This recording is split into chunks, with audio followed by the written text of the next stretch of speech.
Hey everybody, welcome to the 10th point, a series of Canadian Highlander tournament. I am your host and tech guy, the Red Mage, and joining me on the line are two wonderful commentators, Santi and Hello, I Cosby. am. Wonderful Oh, I commentators. thought Love you it. just went quiet for a second there, so I figured we had to introduce ourselves. I It was just a mean, long theatrical break. no, that was me trying to figure out exactly what I was supposed to be saying at what time, and then my brain just stopped there for a second. How's it going, guys?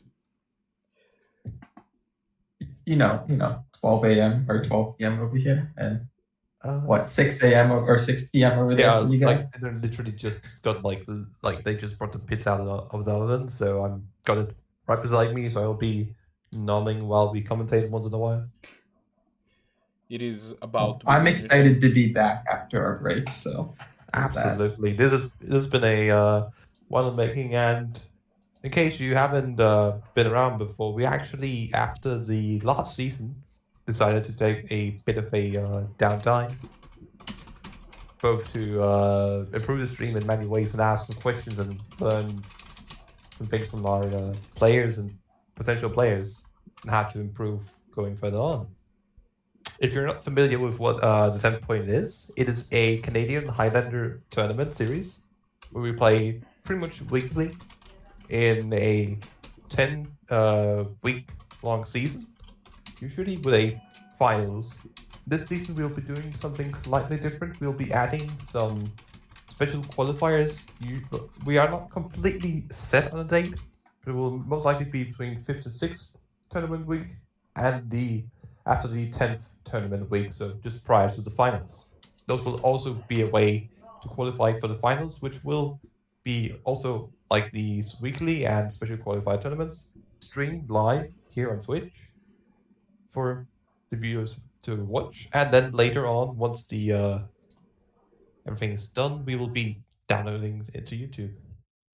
As I mentioned, this is a Canadian Highlander tournament. If you're unfamiliar with Canadian Highlander, it is a community-made format where you play 100 card singleton, which is kind of equivalent to, I believe Canlander is the command in chat, which is a 100 card singleton, kind of like Commander, but as opposed to Commander, we don't have any Commander with color restrictions. We have no ban list, so you can play Black Lotus, you can play Ancestral Recall, but you cannot play both because we have a points list.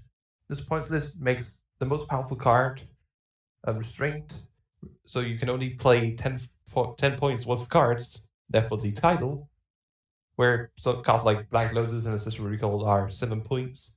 So you have a sort of which of the most powerful cards of Magic will I actually put into my list? Will I be playing three Moxes? Will I be playing a Black Lotus? Will I just be playing a bunch of powerful blue spells that Wizards have printed over the ages? That is your choice to play some powerful Magic. Today we will be playing, I believe, 4 rounds. We have 8 lovely players. No, actually, sorry, 9 lovely players. Someone joined us last second, having had some trouble with traffic, and we'll hopefully the we'll hopefully have some great magic today. Honestly, I'm not sure what else we have to say. I actually one last thing, Santi, you have your lovely little command. I believe you'd love to type into on chat because Twitch the Prime? Which, if you have a Twitch Prime and you aren't using it, use it on someone. We would like it if it was us. We would appreciate it if it was us. But everyone on this website, even the top streamers, will need this money more than Jeff Bezos. So you should use it on someone. And that's as much as I'll say on this for now. We'll come back to it throughout the stream. But you have your Twitch Prime, you should use it. It is Twitch Prime. It just MTG bot sent it to me.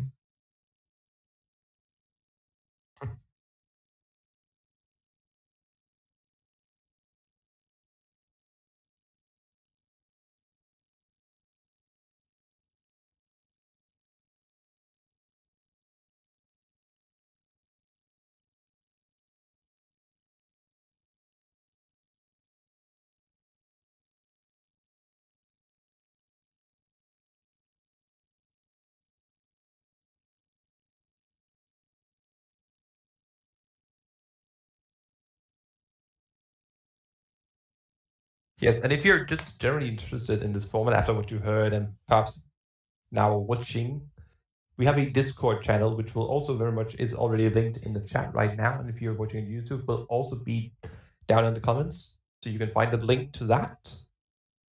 That's where we discuss everything Canadian Highlander, whether it be what cards from the new sets we want to play, what brews we're making, or just to have a fun time and talk about anything, like people talking about Yu-Gi-Oh or like memes.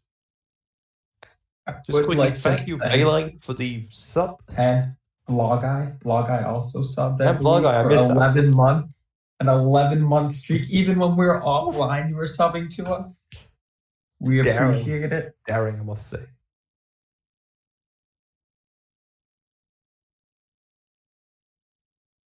Let us see here. We could look at our past season winner of Wolfgang. He did promise he was going to be on something new this week. So Wolfgang we played could not watch. Mono Red. This is We could blasphemy. watch him. We could go and watch someone else. I think that Blahguy accidentally spoiled his deck choice of Rakdos Aggro.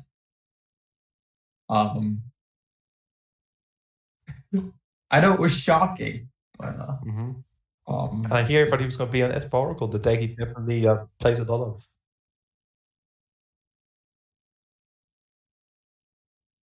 Wolfgang playing the show. Sounds good. So let me just find the pairings here as well. He will be up against, let's see, up against Brahms. Yes. Brahms has actually been known to play quite a bit of different decks. I'm not sure if we actually have access to the deck list, but I'm pretty sure that good friend Red Mage does. I'll have to check. That's the thing. My red splash green incoming. Hello, Okazi. Good to have you here, my friend.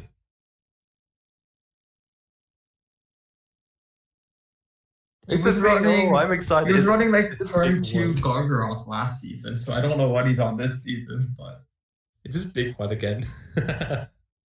Oh boy, Infrarafs and Angels perhaps. Or maybe it's just ye old pod. There's a lot of things we've seen in Arkazi. Sorry, not Arkazi, Brahms. I think the only thing I don't remember him seeing play is like black cards. I can't remember seeing Brahms cast a black card at any point. At least not in a tournament setting. I'm trying to think if I've seen him play like some Abzan variant. I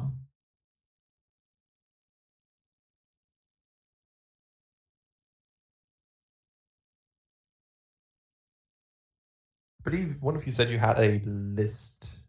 Is that correct? Have you seen the list before one of them? Oh, I have access to both lists. Also, I just realized I was muted before when I was saying, so I will say this again. If you like what you're seeing in this tournament and you want to sign up for next week, we're gonna have a tournament in the same slot, which is next, which is Sunday at 12 p.m. Eastern. And you can type exclamation point next event, and that will get you directly. Yeah, I was doing a lot of typing, and my keyboard is very loud, so I muted myself, but that was probably a bit counterproductive in that sense. Oh god, we actually got the command up working. Oh boy, I am now command. I am a emote. I am a living legend. That is what I am. This Brahms might be having some sort of problem. I see that they're not entering. They're not joining.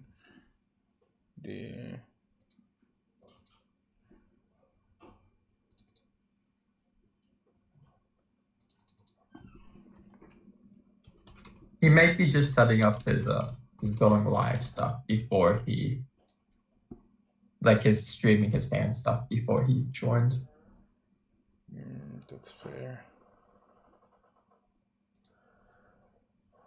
So, if I were to take guesses on what other people are playing, Simpleman's probably on either Pod or what's the other one? Pod or he played Time Walk, right? Yeah, I believe so. I don't quite remember actually. If I'm going to be completely honest. Unusual Thunder, I believe she is, sorry, a new person. Yeah, I haven't Then seen. I believe I heard someone mention that they have played on a tournament once before, and I have definitely seen them on the Discord before, but I don't. I'm not familiar with what they usually play, so that's going to be interesting to see. Who else? we have a Bailite versus Blahguy Bailite. matchup, Yes, which this is Bailite, going to be the hardest one. Bailite One is to also get. known for being very diverse and playing anything but absent, graveyard, value, mid-range, control-ish stuff. Definitely not just playing that. Okay. But miss And I out on think my mulligans, then Blahguy miss out said on he my was mulligans. playing what is it? Is this keepable? Teamer or not Yes, this is Teamer? keepable. Oh god, what in the world happened to the cameras for a second there? Not my fault. Yeah, we're having a little bit of problem. I'll need a couple of minutes to fix everything. And I think Blahguy's known for playing Bant Control, if I remember correctly. I believe that's what he plays on a Have you also regular started basis. watching? Yes. We really are. No, Blahguy is actually, on a serious note, is actually known for playing a lot of Rakdos I Aggro. was going to go back to watching this combining week's the power episode of of VDH and chill. well, the typical mono red and Now that I'm actually also talking fairly to my opponent, not I will instead it's not exactly put on uncommon some mono black tunes. aggro, taking their strengths and adding them together for the most part. Who else have we mentioned? Luca, probably the most renewed brewer I'd say around here. Like Bringing crazy things, anything from Solstice's Aristocrats to Madness. Yes, this man made actual Madness work in a deck, in a format where you can play Black Lotus. he also played what was it at the end of last season? This weird like Bant, well, like it was like a 5-color blink deck that was very weird. Yeah, his Numisset deck. Yes, that's correct. He did do that. That was an I believe he interesting played deck. like Bat Light Flick mid range in the tournament final. Yeah. To hedge against the expected high amount of aggro decks. I mean, We may currently not with have the any system, mono I red should this week. stop. This No, is a we possibility. definitely have aggro Just though. go I'm certain of that. Unless I was fooled once again. Huh. I just realized Bye. that. Oh, no, never mind. No, I was just being an idiot. We're having some small technical difficulties in terms of making sure that we can see everything. By which I mean that MTGO did just crash on me. I believe I can see that they're already in the game, the very least, but they're sitting ready, stoically waiting. Yeah, MTGO crashed on me. Yeah, they already resolved mulligans. MTGO crashed on me, so I'm having some small trouble trying to get it. But I think as soon as I get it back started, we might have to close the comment. Because we have 9 players today, so that does mean we have a bye currently. That is, I believe we have on bye. Let me just check to be completely sure. We have Evios currently on bye. EU is pretty famous for playing blue-red, especially. But as I believe to play, what was it, green-red? Or green-white last season? I can't remember which one of those. On green, red, or white. Yeah, there was someone who was playing green-red last season, and someone played green-white, and I can't Evia. remember. It was he played green-white to start the season, and then I think he ended the season green-red. on green-red. Yeah, that makes sense. He switched like week 5 or something. I believe it was that one. Let's go back. So. I could technically just go back, find all the links, and just actually find the whole list if I wanted to, but No. oh boy, if that's Brahms a lot of lied work, to I me. do not care for it. He posted a name of the deck that was different than what was actually in the deck, which is something we specifically ask our players not to do, by the way. Well, is it his fault or is it the deck fault? Do you remember the deck's for auto That is a fair point. That is a fair point. So I'm gonna have to close your Hangouts, this Hangouts call, I think. They're kind of There was a big problem mess. with MTG Melee. But they're on messy. decks, Okay, so so I'm gonna close the for hand cloud scroll. chat. I think they're messing with things. Okay. So we're gonna do this camera. Let's do this for a bit.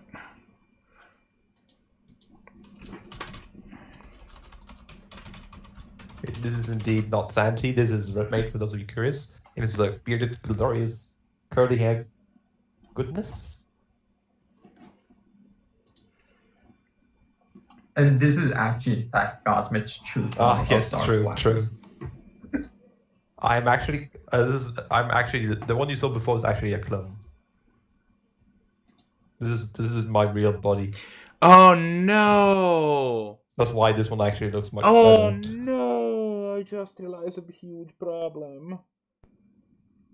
Because What? the match was made before. Can you share one of the Discord streams? No, yeah, okay, yeah, you're right. I can use one of those. Why is Magic Online being such a jerk? It keeps resizing the window and like I don't understand what the big problem with Magic Online is tonight. Okay. Like it keeps resizing, trying to resize its own window to take the entire screen. But I guess I can just do these, right? Okay, actually. Let's do it like that. Okay, well, but that's fine. I can just... okay. You know what? Let's just go... I'm just gonna show you what I got in terms of the event, and then we can take it from there. And...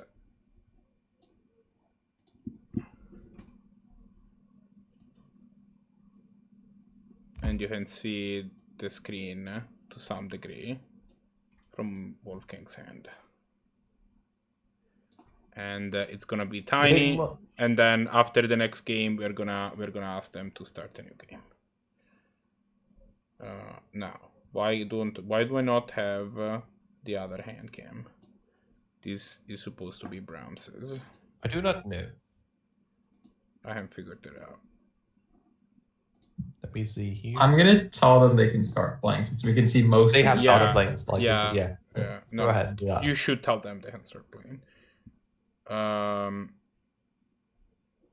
They think that's because I tried for freak.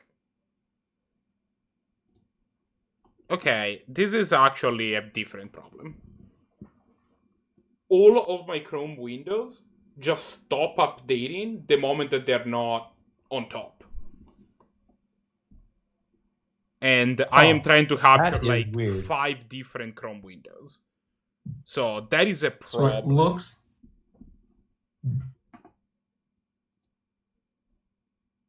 I mean, unless you're actively updating them right now, it seems like it's going fine updating once. It looks like I don't know what Brahms is on yet. I've just seen 2 Selesny lands. But starting off with Soulscar Mage and 2 Young Pyro just seems quite strong with the Faithless Looting and Archer for next turn. Okay. Yeah. Like, Wolfgang is definitely prepared to kill this Fallen Shaman and whatever cheap threat is going to come out of Brahms' couple turns. Nothing got played on turn 2 from Brahms, which is interesting. Sure is. I guess we're just going to see another Damage Call here. A Damage Call, yeah. Yeah. But I think what Pyromancer and then just removal turn after turn after turn is going to be... It's going to be quite bad for Brahms. I'm not sure what he's going to get here. Like, even normally you're like quite happy having like your 4 toughness creatures against a red deck. So the one card I saw was Palace Chair. But Palace Chair doesn't look good here, especially in face of this Young Pyro. Yeah, and it's a 4-drop even. So yeah, I think you shouldn't be looking at Grixis as quote unquote a red deck as much as you should look at Grixis and consider it a blue deck, if that makes sense. I found that right now the cards in play are Young Pyromancer and Soulscar Mage with Hogan's Command and Faith in hand. So it may not be a red deck, but it is playing red right now. Like it's playing like a red. What I have to ask is, I mean, I don't know about you, Santi, but if I see a Soulscar Mage, I'm not sure what I'm expecting from my opponent. like, I'm not sure if I'm gonna be expecting what. Like, I'm usually using thinking mono red, but like these lands tell me anything but mono red. Yes. Like I would be a little confused here. I would assume this is some kind of Grixis tempo deck at this point because of the land base and the creatures starting. Because if you're playing Grixis control, I don't think you really want, or even really Grixis midrange, I don't think you want Soulscar Mage. I could be wrong on the Grixis midrange.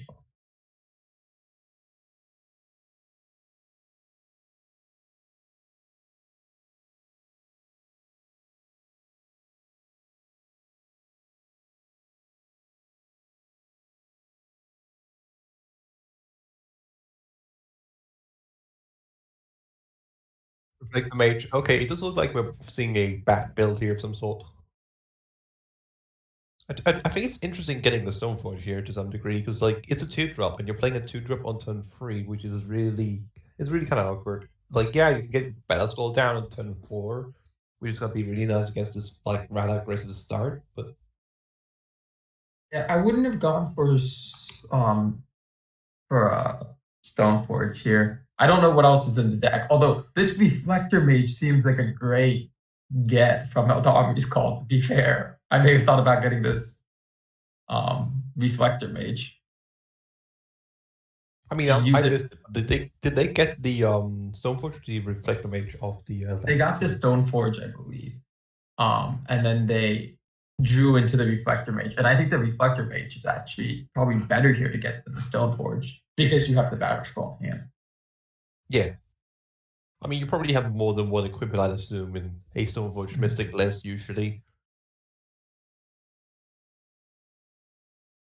This is interesting. Playing the Faithless Looting before, I guess you can do Faithless Looting and then you can play the Stormwing Entity. So yeah, that would seem to be what this generates here. Then you want to do something else and just generate some tokens. Which, I mean, considering this a 2/3 on the other side of the board, one's just got to do a tap bit less, and you know they have a Stoneforge as well. Once again, that's something that your 1/1s and such aren't too great against.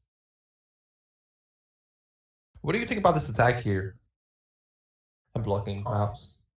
I mean, the attack is pretty safe. Like, either if they block, you're not blocking if you're from Brahms' point of view. And to be fair, you're playing the Stormwing Entity post-combat, so you're not even taking damage from this Reflector Mage on the crackback. I like the attack. I think it's perfectly fine. Because if Brahms blocks, then any spell, opt, right? Any instant sorcery draw spell, right? Then just kills the Reflector Mage. Well, if you don't block, you're only just taking 2 damage, and so it's like very little cost to not blocking when you can just get blown out. Phantasmal Image is a great draw here. I like this play actually quite a lot here. What do you think about it? You get to regrowth your land, so you don't miss your land drop, which is important here because you need to be developing a mana, and then you get to. I'm assuming you're going to be casting this Phantasmal Image. I would like the Phantasmal Image to get cast. Phantasmal Image indeed. Copy your Reflector Mage, bounce the Storming Entity, just keep your opponent off the board. They're trying to play these tempo cards against you, and you're replying with more tempo. Yep, this is what you're going to see. Oh. Also, the reason why we didn't see Young Pyromancer last turn, like I completely forgot about, is the fact that there's this card called Reflector Mage, and it is a tap bit better than just Mana War. Quite notable. Reflector Mage is a very powerful magic card. Stopping your opponent from casting that card next turn is often very annoying, and if you don't play singleton format, it can get very annoying when you're looking at your hand of 3 Death Shadows, and then your opponent Reflector Mage your 4th, and you're like, oh, I can't cast any of these cards. Now, it is worth noting, Reflector Mage has interesting interactions with the like when a card flips, like Thing in the Ice. If Thing in the Ice flips and you were to start your second you were to bounce the second part of the card, the backup space of the card, then you could still cast the face up thing in the ace. You just see a recast Young Powermancer here.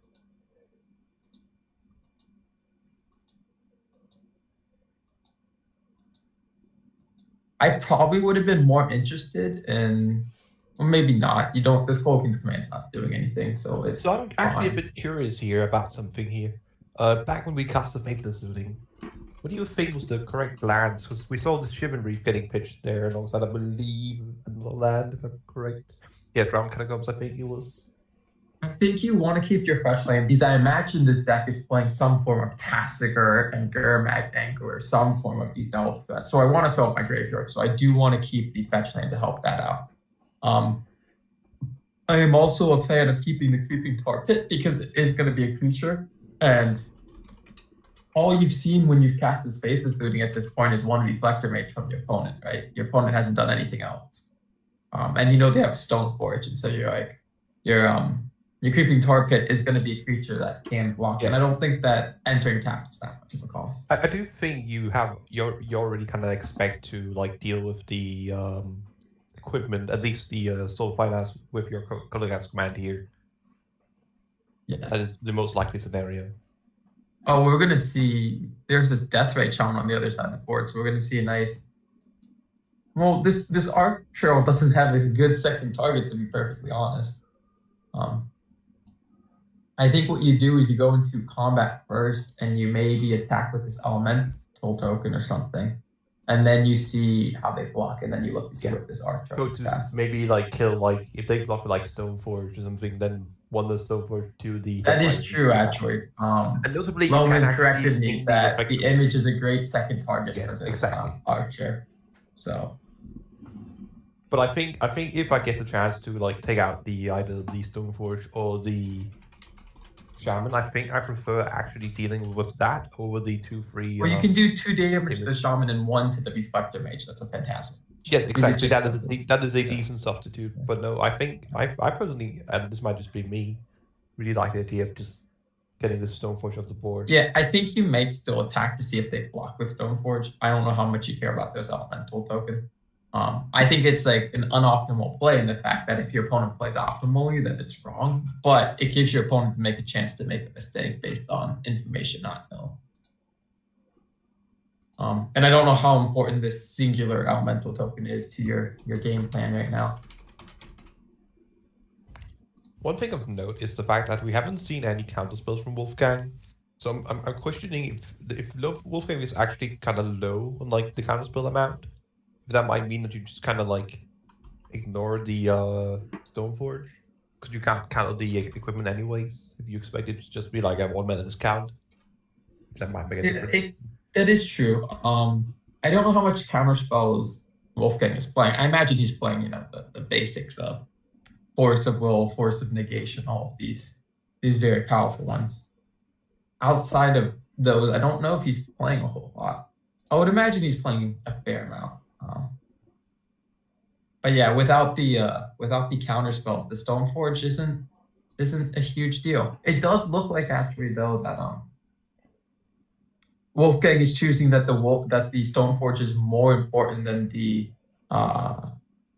Deathrite Shaman, and this might be because of Colgan's command. He might be saying, okay, my Colgan's command is going to kill this Deathrite Shaman maybe next turn after you play equipment, but I don't want you to cheat out your mana. It makes the turn tap it more possibly awkward. It means you have to tap out completely, including the Deathrite, to play an equipped sword. For the record, yes, I checked, and there are 6 counter spells in Wolfgang's list. He's playing. That's actually quite low. Spell Pierce, actually 7, sorry, I miscounted. Spell Pierce, Counterspell, Daze, Is a Charm, Mana Leak, Miscalculation, and Force of Will. No Force of Negation is weird, but that card is also $1 million on Magic Online. So. the $60 price point or whatever it's currently at in Magic Online. And those all seem fine. And I think that's actually a really good reason and a good signal for why this isn't the case. And you have to correct me if you disagree here. But when you're playing creatures like Storming Entity, Soulscar Mage, casting a counterspell is usually quite awkward. You can't be proactive with that. Like you want to be counter spells are definitely awkward with certain cards. I have found that I often love playing cards like, because I play blue red tempo. I love playing cards like Vendilion Click though, and Nimble Obstructionist, and counter spells with those cards are great. And so there's with your deck, because you're just trying to play enough of a tempo game, you do have cards that are awkward with some of your cards, but less awkward with others. But it's that counter spells can definitely be awkward. My list generally were counterspell heavy, but Ooh, so we do see a karmic guide here from Brahms. So what do you think that tells us here? That it he's tells me they probably have a combo finish in it. yeah. That would be my Wait, assumption. were they on Sandra Bullock the whole time and we didn't notice? I wasn't there yet, but the karmic guide. I guess you could play this as a value card, sure, but I don't believe you.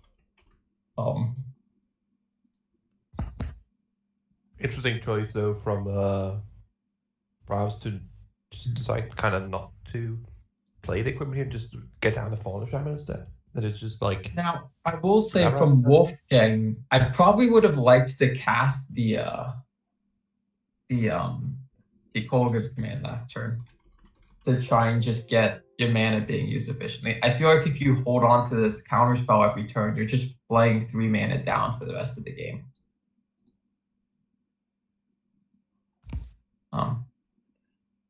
It is Grimlock and Calming Guy. Yeah, we're definitely doing something here. So the card pattern of Rebirth is not in their deck, so they're not actually on Sandra Bullock. playing one of the equipment last turn is interesting. There could be the assumption that Brahms thinks Wolfgang has an answer, and so he doesn't want to Yeah, no one actually. he doesn't want to. Sorry. He doesn't want to. You can continue. Sorry. No, sorry. We're going to see the Kolaghan's going to get cast here now to kill the Deathray Charm would be my guess, and blow up this. But they were going to let an attack happen so you can blow up, so you can block favorably this red mage. It is a Reflector Mage in combat.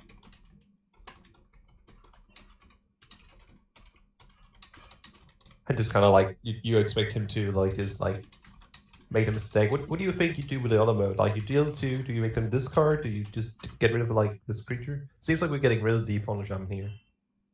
Getting rid of the Fallen Shaman's interesting. It is a problem. And I probably would get rid of it that way. But you definitely, these are the modes. I think you destroy the Sword of Fire and Ice, and now you also get to block the Reflector Mage losing just an elemental token here. Right? You can throw your elemental token and your Soulscar Mage in front of it. You could also block with Dreadhorde Arcanist, but I think that there's an argument that Dreadhorde Arcanist might be more valuable.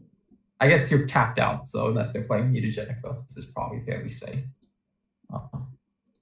So, Noma's actually bringing up a couple of interesting things here. There was some discussion of if Brahms ought to is perhaps trying to transition, especially with the Fallen Shaman here, into more of a combo approach instead of a grindy approach and trying to just combo one out. And as Loman is pointing out, he's saying that against a Grixis deck which is really good at interacting with its counter spells and burn spells and Doomblades, if that's even a wise choice to have a creature-based sort of combo deck. Trying to combo up and not just go wide. What do you think about that? If that's correctly understood. It's interesting. The thing is, I think is against Grixis, it's probably definitely worse to have this than an outside, a non-creature combo. But against other decks that you're more likely to see, like against mono red, would you rather have a Reflector Mage or something that doesn't impact the board, right? And this, generally speaking, blue counter spells are not very popular in the 10th point. So Spray Dragon, I love Spray Dragon. Yeah, curiously, often the most at least in my experience, the decks playing blue are often the blue-green X creature combo decks, usually bad. We've seen the good bit of. I mean, we have Evios who has played Blue Blue Moon Red. day in, day out for like, True, a we lot. have seen a lot of Blue Moon. We didn't see so much last season, but yeah, prior to that. We also Not have easier another to player see on what we Grixis find today. Who on Grixis? UnusualThunder. Yes, Rakdos who's is also on saying we are Grixis. missing his Air mask. Posse would play blue black tempo a lot. I ended up playing blue red tempo. You know what lot. pointed card was submitted today that we don't often see? Library. It looks like they're restarting. Oh. All right, there you So. go. Yeah. Okay. Library of Alexandria is in. Is that Jackie. pointed still? Wasn't that unpointed? No, it's still a point. I thought that was unpointed at some point. You would think so, but Library is one of those cards where like having it at 1 point feels too much, but like having it at 0 feels like too little. Where you're like, can I have a half a point? Like somehow. Just Like a change it package to deal? 20 points to make this one and double everything else. Doesn't help you at all, but like you can't get another half a point, but still. Because it is the kind of card that if you're playing like the control mirror, it will just kind of win the game like, on its own, unhindered. Oh right, no, I know what that was about. That was we consider game. We have to, because we have to make sure that the correct player is starting. Yeah. Yes, exactly, considering the die roll and all that. I suppose if you have the correct die roll, you can just make the correct player start. But you can always misclick and forget that. So that's just how it is. We do see Brahms mulliganing here. I believe it was a 1-liner that couldn't really cast anything into a at least more reasonable. Oh my god, hand. I'm getting cold. Low. So we do have a turn 2 Lotus Cobra into Buddha's Bull Sails for like 3 mana. Like that is a very powerful play line if you have that option. Yeah, so you get to cast this Yorin on turn 3. That's fair. Mute yourself, Marco. Marco, you should mute yourself. Yes. Yeah, you can hear us. Looking at Wolfgang's hand here. We're gonna see probably just this Monastery Swift Sphere here. I would Swift Seer attack team. Actually, I would Swift Seer and that's it here. Next turn, I would take in the attack team pro here, which is gonna turn out not amazing for a Wolfgang, because it gets the urine out on turn 3. Oh, interesting. We see. Sorry about that. Attack pro deciding to. This is interesting. Actually I would have definitely saved it for the Thing in the Ice because you don't realize until you play with Thing in the Ice. It is not easy to flip in Canadian Highlander. Sometimes you get the draw argument immediately, but the real main argument here for what we see Wolfgang here doing is that if you know what your opponent's on, you know if you have to leave like is it charm up or remove spell up and turn 3 perhaps. That is the prime reason, but then you can still do that at Protection Pro because you're tapped out. So I'm not seeing what it's like. All it's adding is 1 point of damage that you might probably get through next turn either way. So I'm kind of unsure of what that was supposed to do exactly. yeah, it seems like the weird order to play Swift here first and then Probe. Yes, No Man also making a good point here. Thing in the Ice does get easy to flip once you have less counter spells in your deck. Yeah.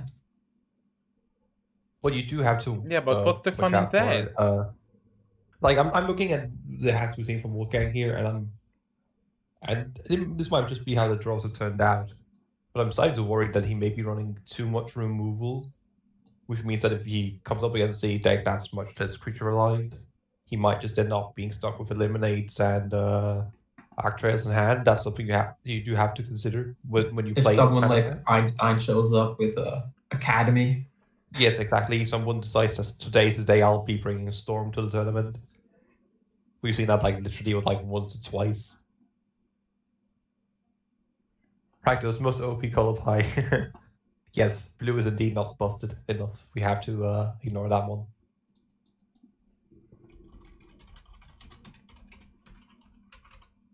So I'm curious if we're just gonna see the Yeehaw 4/5 like right now. Can't see it now. Actually, no, this is still turn 2. I This thought is turn 2 still. Yeah, I missed that bit here. Question is if we see it a free drop then. Do we have access to Brahms' hand, Marco? We did prior. It's down 9 right now. Yeah, we got to see a free drop. Oh, green slots for 2. What do you think he's getting? I really like something like, I don't know, Scoo seems really good here. I'm gonna see a Voice of Resurgence. Voice of Resurgence also seems very good here. Not knowing a deck list makes it harder to just blind hit what you're gonna get, but it definitely makes it harder. But you could also go off like what kind of general frame. We knew they had a Yorin in the hand, so maybe you want something like well, I don't know. Yorin worked very Oracle, well with perhaps Voice, doesn't it? Because it's when when Voice dies or leaves the battle? It's it's when it dies specifically, yes. So blinking it doesn't work really. Alas, that would have been a great synergy on that part. It was actually brought up earlier that Voice was earlier bugged, which actually I didn't know, but that should have been hot fixed. So that is the case.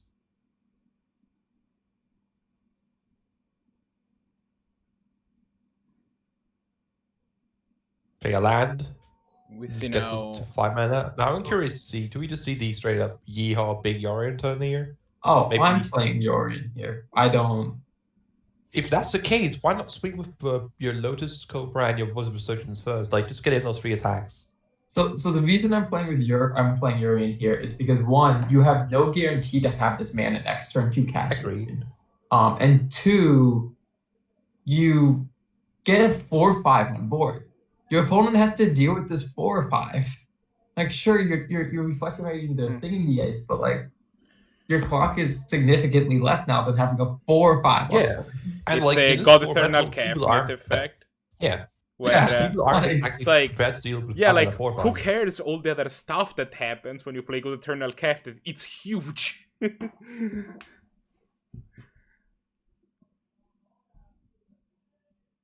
Like this turn, we get to see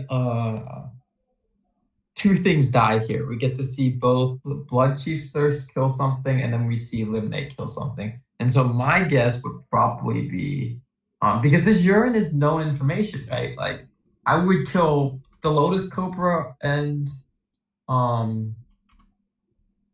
probably this. It's interesting. I don't know if you kill the Lotus Cobra here and the Abzan's Pilgrim, or if you kill the Lotus Cobra here and the Reflector Mage. I think either I think my take here is actually either you go for the Lotus Cobra and the Abzan's Pilgrim and just try and hit them on the mana, or I think you actually kill the Voice here. But I think perhaps an even stronger line of play is just no, actually no, Thing of Ice just got bounced, didn't it? So yeah, that thing just got bounced. That's true. I forgot. You definitely actually you want to take care of the Reflector Mage if you leave anything around, because you don't want the Urian to flicker the Reflector Mage. So if we do actually know from an earlier hit that he Urian is in hand. Yeah. And see, I like killing the Lotus Cobra here because then if you draw a land, then your opponent thinks that they can cast this Urine, and you can daze this Urine when they pay 5 mana for it, exactly. Can't do that if they draw a untap land now. Especially not if they draw a fetch. And this isn't actually helping your clock. The downside of dazing there though is that they do get a voice token. If that's the case, you leave that alone. I think perhaps killing the voice and the Cobra could have been a viable line of play there as well. But another 5-drop here is going to be really awkward. Again, why I like playing. Yeah, no man here suggesting, for example, that we kill the mana and then use the daze. Yeah. I did like the plan of killing the mana. That seems good. I don't know if it's okay though to leave the Reflector Mage around knowing that a land hits you if you're in. Simple Man having playing a bit of time war combos with like Spellseeker, as is also a present in Brahms deck, is mentioning that yes, that is in fact a combo that costs 6 mana to do with just Spellseeker in hand. Because you Spellseeker, you get a Ephemerate, and then you get Time Walk for that turn, and then you can just win next turn effectively. So that is 6 mana and 1 card to just win. If So your we see opponents have Chain that. Lightning hitting the elemental token. Again, a land does not mean that Days works here because of the Lotus Cobra. So getting this land is good now because you can just don't even have to crack it. You just tap your other mana, I don't think tap you your crack it Albus here. and You Golem. absolutely not crack it here. That is a mistake. You're not attacking with your Pilgrim here either way. I guess unless you want to get your Atomic Guy in play and get back to Reflector Mage, but and let's just really put the pressure on Wolfgang because Wolfgang is 6. So that is a completely unsettable outplay. Who won game 1, by the way? That Wolfgang. Wolfgang, I believe. Wolfgang won. So we'll probably go into a game 3, I would imagine, because this gets back Reflector Mage. Reflector Mage bounces this thing in the ice again. Refractor Mage truly is the natural enemy of Thing in the Eyes, because even if you flip your Thing in the Eyes, it returns the Refractor Mage to hand, and then you get bounced. Bye.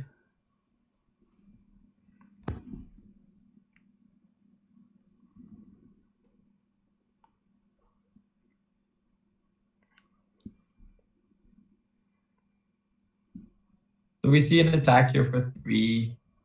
We have... Is Karmic Guide a 3/3? Or It's a it 2/2. So I think you kind of have to end up is a charming here, maybe to loot. Though it is worth When you have a mentioning. hand, you have a The Karmic Guide you does have Echo, which means that he can't Yorion the Karmic Guide this turn. He either pays correct. Not if he Echo doesn't- or... Yeah, that is correct. However, let's say he pays the Echo here, that means he has to tap his Abzan due to the way he chose to use there's intuition in hand there, presumably to get some sort of Spellseeker line. So you're not dead now. You get to block the Lotus Cobra with your Monastery Spear. Then you get to Izzet Charm, killing the guide. Now, a play you could do if you think this Daze is a useless card in your hand, you could block the Reflector Mage, and then Daze your own Izzet Charm and pay for it. Oh, then you kill the Reflector Mage. Then you kill the Reflector Mage, and and then you can just easily block the you get the Reflector Mage off when they have urine, which is important. So I think Brahms is actually getting kind of punished here a bit for the lines of play slightly by Wolfgang is a 1 sure. But currently you're gonna have a tough time for now dealing with it. I mean, I expected there is currently no sure answer. I like that. Oh, never mind. Oh, this attack is way too aggressive for my liking right now. Wolfgang, this is not where you want to be. Look, I love being aggressive, but I don't know. That 1 damage does not seem worth it at all. I'm trying to think if this thing a guaranteed win. Loman says he likes that attack, but I mean, as someone who's attacked with a true name, this one I'm completely dead. It's this is true. There's a chain in the graveyard which does help with finishing the game, or even just with clearing creatures later on.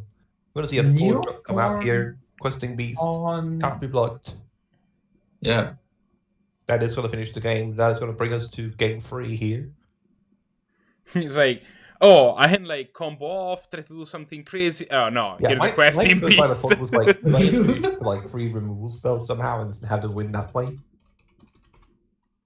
But you get path, swords if they are those 2. But then I was like, wait, what's the 3rd one? Also, where are you getting the? Oh, you mean Brahms getting path and swords and stuff? Yes.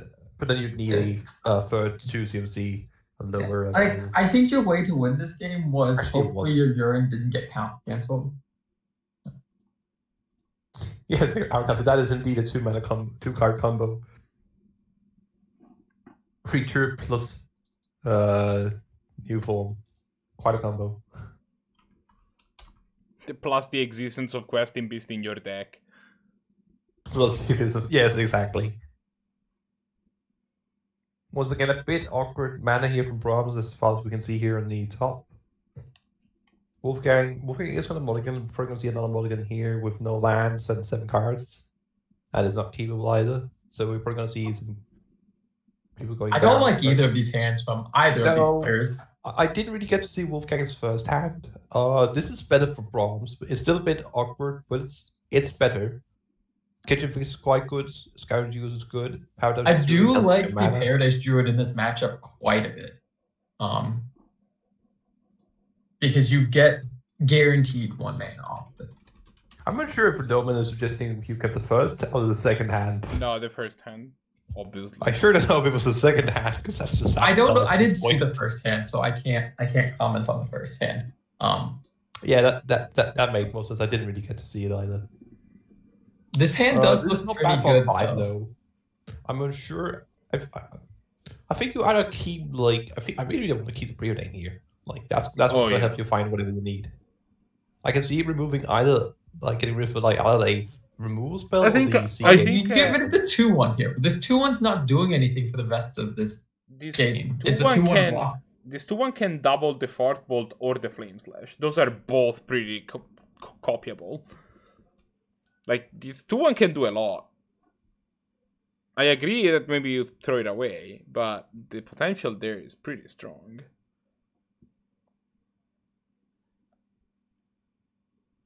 Blahguy was saying the first hit was like 4 lands, Wasteland, and some stuff I don't remember. I think Wasteland's actually quite good. Your opponents are like. Oh, Wasteland seems great in this matchup. Yes, it's perfectly suitable. And if you have like 1 or 2 threats, a Wasteland or some lands, you're pretty fine.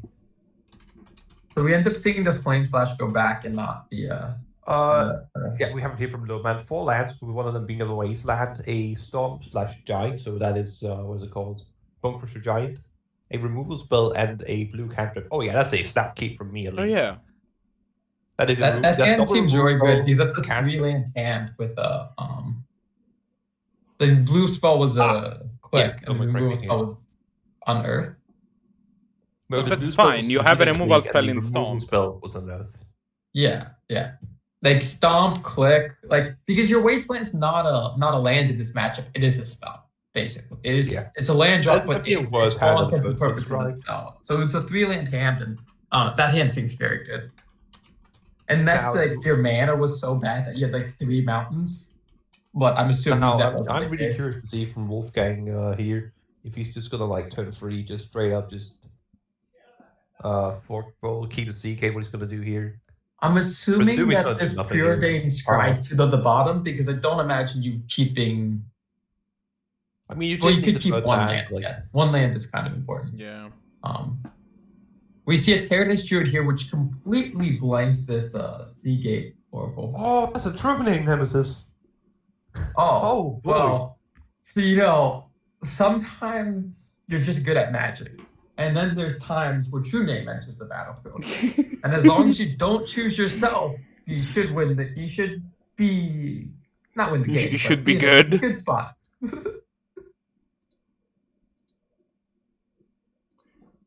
This Portfolio gets to kill everything on this board. Your first one just kills the Kitchen Finks, and your second one kills the Paradise Druid, and then you just gets like straight up machine gun. Actually, I don't think you can kill the second Kitchen Fink, so I lied. No, you can't kill the backside of the Kitchen Finks at last, but you can kill like Kitchen Finks, and then you can kill like the. So for the record, I checked the tapes. The Preordain put 1 card to the top and 1 card to the bottom, so the second land was in fact a fresh card that he didn't know about. Yeah, I figured. No Seagate Oracle cast or whatever. Is it Seagate Oracle or is it Seagate Stormcaller? Stormcaller. I do like the way Brahms is counteracting this True Name. You're basically saying, "Hey, I'm gonna gain life and put you on a clock." I mean, that was kind of the game plan of the hand. Well, Okay, so I see a couple of lines here. I kind of like Chandra, kill the scouting who's here and just pass the turn, honestly. Like, your opponent's gonna run out, like, they can't. If they don't draw lands, they're Yes. screwed. I do You're like also that. able to deal with anything problematic. Yes, this is what we're gonna see, in fact.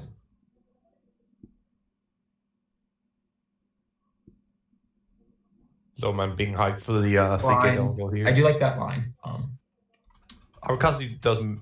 Arcasi does so on it. Basically, already CK Oracle. Yeah, I suppose if you're casting a preordained before, but yeah. Well, I suppose after it.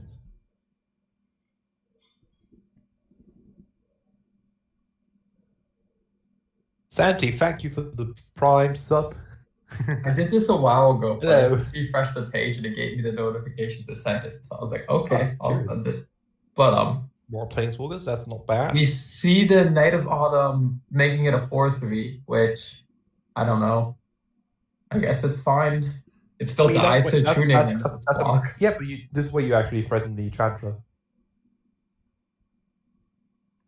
Did we plus the Chandra? I presume we did, because this feels like... Yeah, we're going to see a CK Oracle just come down here, just to be a blogger to the kitchen things, Yeah. get more going with your Chandra here.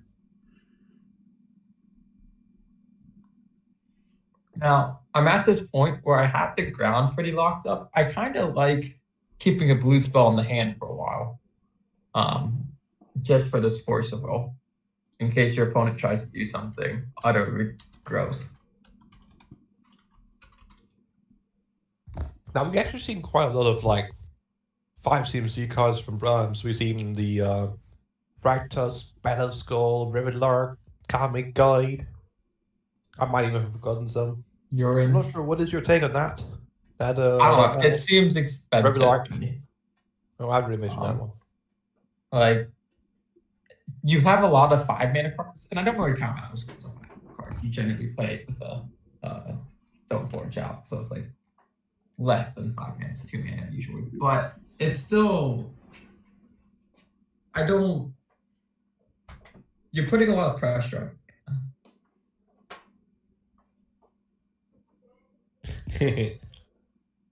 Okay, so it's got mage a fine blocker, but kind of mediocre right now. I guess. The first thing I would do here is just plus with Chandra and see what you can do, what you get. It is a Yeah, fast. curious block. odd, It's, honestly. Does end up being really good that you did play the Soulscar in this specific scenario, actually. Yes, this is. I mean, I think that if you hit like a Forked Bolt or something, but Forked Bolt has already been used, it works as well. But this is a very good flip. You get to deal 2 to the Kitchen Finks, and it kills the Kitchen Finks and does not come back. And then 1 to the Knight of Autumn. Exactly. That is a really good draw here. With Brahms not being able to really cast anything currently. Without like Field of Ruining here, which I presume we are going to see. I am, yeah. Now we're slamming with this true name. We're like, yeah, I like that. I like it a lot. I'm not too afraid of like worst case is that they kill our Secret Oracle and kill our Chandra, and we still have like counter spells to stop any removal spell if that's what we fear. Yeah, we're just gonna see the Field of Ruin here. Makes sense. Your face makes sense. This is a good Field of Ruin hit, because now if you want to tap for red mana, you actually have to hurt yourself. Although I assume that means you're getting a basic mountain, but I don't know. Maybe they're not playing a basic mountain. They are playing. Like, I'm curious here. What do you want to get here? Like, if you get like a plane, if you get like plane, yeah, you get a planes here as a Wolfgang, definitely. I would get a solid waste here. Just in case. But just in case I mean, you like want to cast your colorless spells. Yeah. The bigger question was, are they even playing the basic mountain? Not. Yeah. We do see the Hell Fountain here from Brahms, allowing them to cast all 3 of the 5 drops. We're not going to be the first one to come down and get countered here by Force of Will. Which seems reasonable. Honestly, if you had played any of these and you're like up at 8 or 4 score, I would have said it seemed reasonable on this board state. Thragtusk gains some life, and you don't really they're just kind of dead in 2 turns at this point. I think it's 4 damage from the Chandra, 3 from 7, 9. So they are dead in 2 turns. You get the. I would play your Yeah, you played this. I guess you can kill. That works. Attack with everything, and then I would honestly plus Chandra for mana here, and then just play this Bone Crusher. No, plus Chandra for normal, and then they take 2. So Or the thing did is, they already use Chandra? you That play they the had. practice gear because you have to, because Chandra just kills you if you don't. So you play Yeah. the practice gear, you go to 7. They can Yeah. attack for, assuming they draw literally nothing. They hit you for 3 with a true name, they hit you for 1 with these. That's 4, then they hit you for 2 with a Chandra. So you're just at 1 if they have literally nothing. Yeah, I mean there is no cards in hand, but you are asking for a whiff off of the Chandra Yeah, and literally- off of your draw step. That is a whiff, and the Chandra has to hit like nothing that deals 3 damage here somehow. Lightning Bolt is bad. Collective Even Brutality. is lethal here, because that triggers the Soul Scar to be a 2-power creature. Chain Ball or anything that deals 2 to face. Bolt, correct. Dreadbore, that This is doesn't really do lethal. it.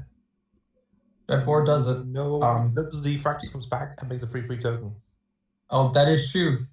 And we can't up for 2 with the Chandra anymore, but you cast the Dreadbore.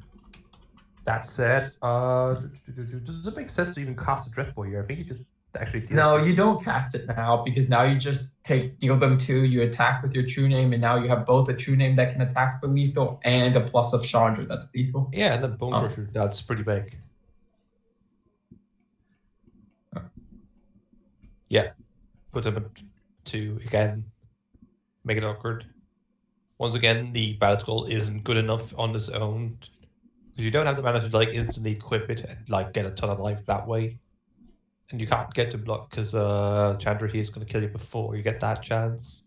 And True Name just completely ignore it anyways. I think Swords of Plowshares is one of the few cards that keeps Bronze alive for another turn. You think you like play Battle Skull, source your own practice gear, correct? Yeah. Like when they go to plus Chandra, and then when they go to deal you 2, you towards your own. I suppose when all I play Rakdos. Expel Seeker, just win the combo. I guess you might still be dead to Xaxes if you do that. Jurian also not bad. You are correct. Wall of Omens is a redraw. I was to find something, but it's awkward anyways. At the very least. Wall of Omens into a land. That does not. Yeah, that does look like it's going to be game 3. Yeah, that is going to be a game. We're going to see Brahms concede this one here. Do we have any other games going in the background currently? Well, it's gonna be awkward because I had that Towards games like before the power. This is the last game actually going. You gain 5, and then you have the 3/3 attack left over. So you're actually at 7. But no, that was the last game anyway. And the what's it called? The Soul Scar Mage is only 1 power as well. So you get to block the Bone Crusher, and then you get dealt 1, 2, 3, 4, 5, 6, 7, 8. So you do go to -1. Still not good enough. Okay. So I think I figured out what the problem was before. So I'm gonna try to bring your cameras back and see if that helps in any way, shape, or form. I see that currently we have a lovely 21 viewers. Hello everyone who's watching. That is a healthy amount of viewers. Curious how many here have actually watched the stream before. You don't have to be afraid to talk here just because you haven't before. This is a pretty friendly neighborhood of the internet, I'd say. Mostly friendly.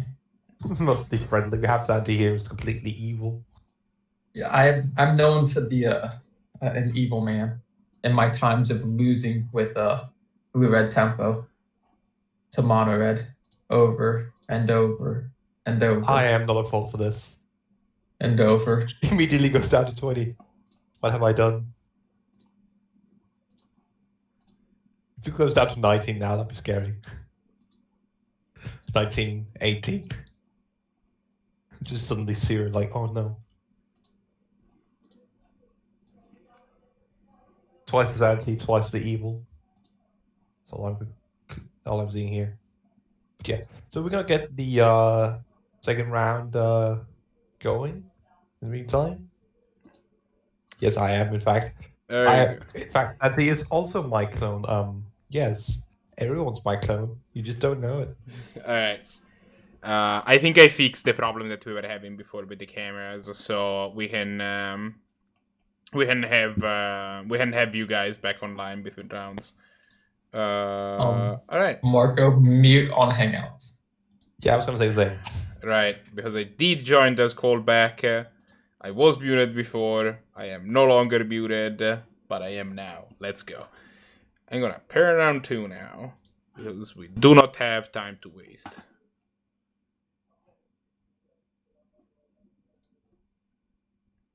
So well, we do. We actually do. But let's see what matches we have going for us here. Oh, so that's the round 1. This is the wrong tournament. This is in fact week 2.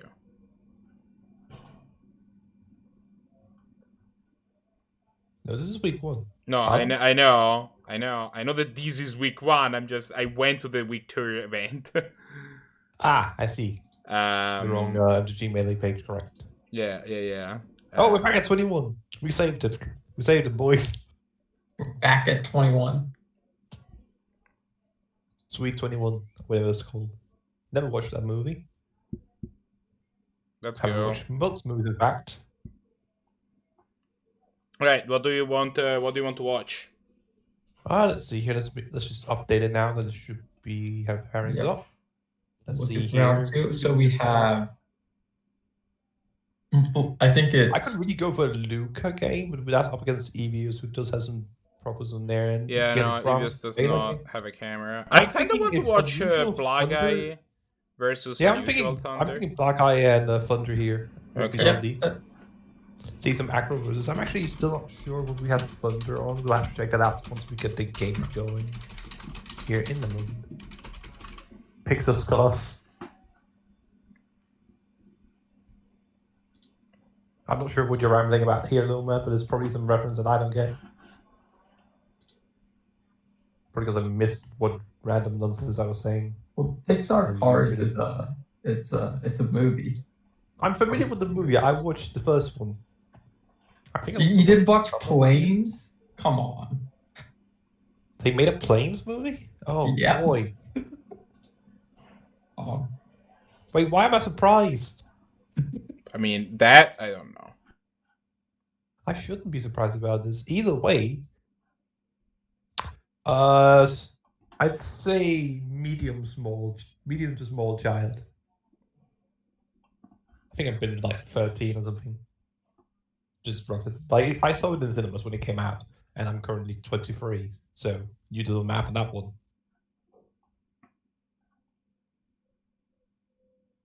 Ours came out in 2007. So yeah, that's what minus 15. So yeah, I've been 8. It shows how good I am at remembering my own age. Clearly, I think it's put 8 online. Yeah, probably. But yeah, so mine is a small child. Did someone you mentioned that there was someone who had a different deck name compared to what they were actually playing? Was that Blahguy? No, that was I think Brahms. it was Brahms. Yeah, so that makes sense. From Blahguy's stand, I see a Mox here. Oh yeah, Blahguy wasn't lying, and a strip mine. That's a lot of points in hand. Oh, and a prize. Oops, do we just have like 6 points here in hand already? 7. Is there a prize? Oh, that is prize. I thought that was 3 for Mox. Oh yeah, two for strip, 1 for prize. No, strip is 3, dude. Oh, strip is 3. That's right. I keep thinking it's 2 for some reason. 3, 3, yeah, 7. That's the whopping 7 points, and I presume the last 3 points is hiding in the form of a Mox. I need UnusualThunder to share their hand, please. But outside of that, we should be pretty close to getting good to go. Do we know who started this? Because I'm pretty sure this is going to be a really powerful hand of bombs here. The Chromos is actually kind of awkward here, considering how much mana you already have.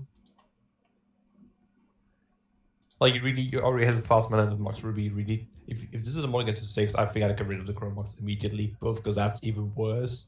Cards just not great on mulligans usually, but also just because like if you don't Yeah, the really Chromox fast mana. isn't great with this hand, but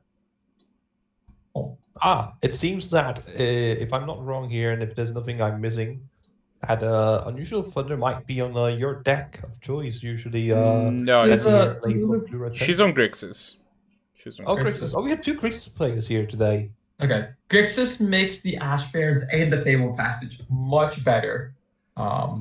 You could run Ash Barons in blue-red, but I don't think it's as good. I don't remember. I may even run it, so that may be a lie. But Yeah, Fable Passage is definitely not a basic card you mana. want to be running in blue-red.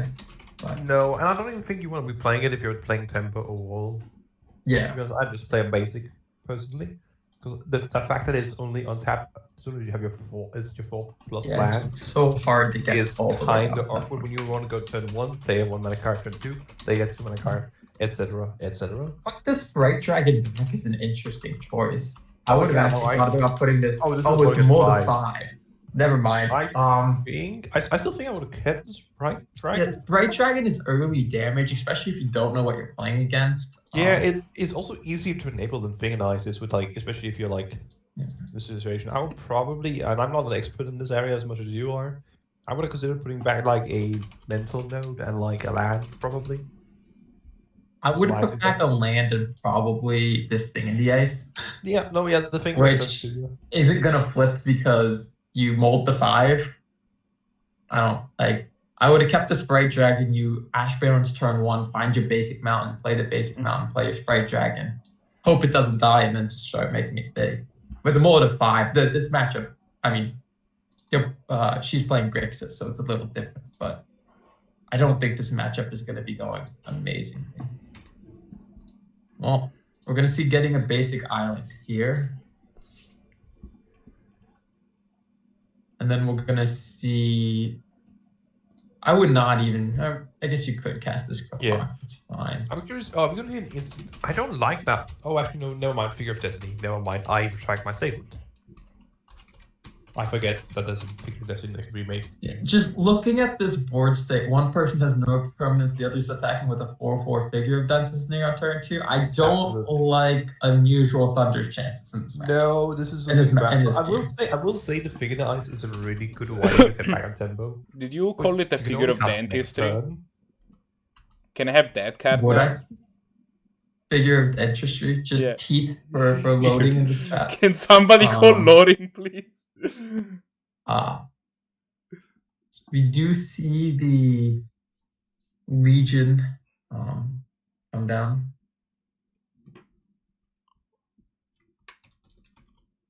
Okay, just swing in for 5 here. Leave off a braid or just a braid. Yeah. Need to deal with any possible blockers. Now, Thing in the Ice will be the blocker, which... Yeah. Okay, I actually would not have played the... I guess the Valkyrie is fine. I don't know. I'm still kind of worried about... They already used their strip mine. So You it's already not see bad. like strip mine, which is thing. But they already they also put their But five this into the Earthshaker right. Pendulum just says that this Thing in the Ice can't block anything. Yeah, so. like I was just initially thinking like a braid Fogbolt is a perfectly reasonable line of play here. Oh, we're not going to see the. They want to block on the thing to block, I don't and then like you that. upgrade. I honestly do not like that because, like, yeah, you play that braid and then you have 1 mana you're just not using no matter what. I mean, I suppose that's true for Earthshaker Camera, but then you could do it next turn if you really want to. Oh, I was gonna Earthshaker Like- Pendulum, probably just forkbolt their face. Maybe not, but I mean, I presume that's what we're going to see. Like, if you do this line of play, I think you're just going all in and just doing max damage immediately, rather than tap down. I wouldn't play the forkbolt now because I guess 1 blocker is probably still not a huge deal for you. This game is pretty much over. I would not play this black land at all, and I probably wouldn't have cast this Thought Scour because I don't want to give my opponent away that I'm on Grixis and not Wait, did somebody wheel? not blue. How does UnusualThunder have 5 cards in hand again? So they drew They a cast turn, 0 and spells. they cast a cantrip. Ah, I see. So Drift is not a classic tempo card. It has seen some amount of play. Being another Delve card you can play. Bit of a curious choice if you ask me. Which one? Probably the best. Set a Drift card in the Oh, in their hand. I see. You just have Pretty too good at much dealing with this, pressure on kiki. your graveyard in this blue decks to just put rando delve cards in, is the problem. It's like... I think I ended up playing Dig Through Time and Magmatic Sinkhole, and that was pretty much it as far as that went. Yeah, because like And then you also need the freedom to be able to leave your stuff around for like Snapcaster Mage and Torrential Gearhulk and stuff if you are playing those cards. Like you end up up in this position where like there's a lot of pressure on your graveyard. You can't just put rando delve cards in because they're fun. And I mean, you're also playing black in this version. You're not just playing blue-red. Black has also some of the biggest Delve Fresh you can play. You have Tasigur and Gurmag. Tasigur. Yes, exactly. Plus, Classics of you could also play the stupid whale. What's its name? Something Harvester.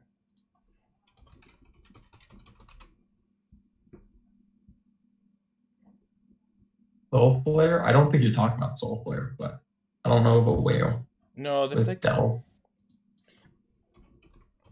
It's like a commander card. I'm gonna find it. It's Ethereal Forager. Let me just get this card. There you go. Ethereal Forager. I found it the same time. So, there we go. Also a pretty decent idea. Wanted to attack you turn. Oh yeah. This card, it's a 3/3 flyer for cheap, so I actually do like this card. Yeah, and it can give you card advantage. I'm kind of a fan. Now, I will say, I've disliked how Blahguy has played this. He only attacked for 1. Like, you're not getting pressure in. I feel like you've missed out on a lot of damage so far this game, by the way, Blahguy has played. With this turn only playing Figure of Destiny, instead of playing Earthshaker and Figure, and attacking with the Earthshaker Penra.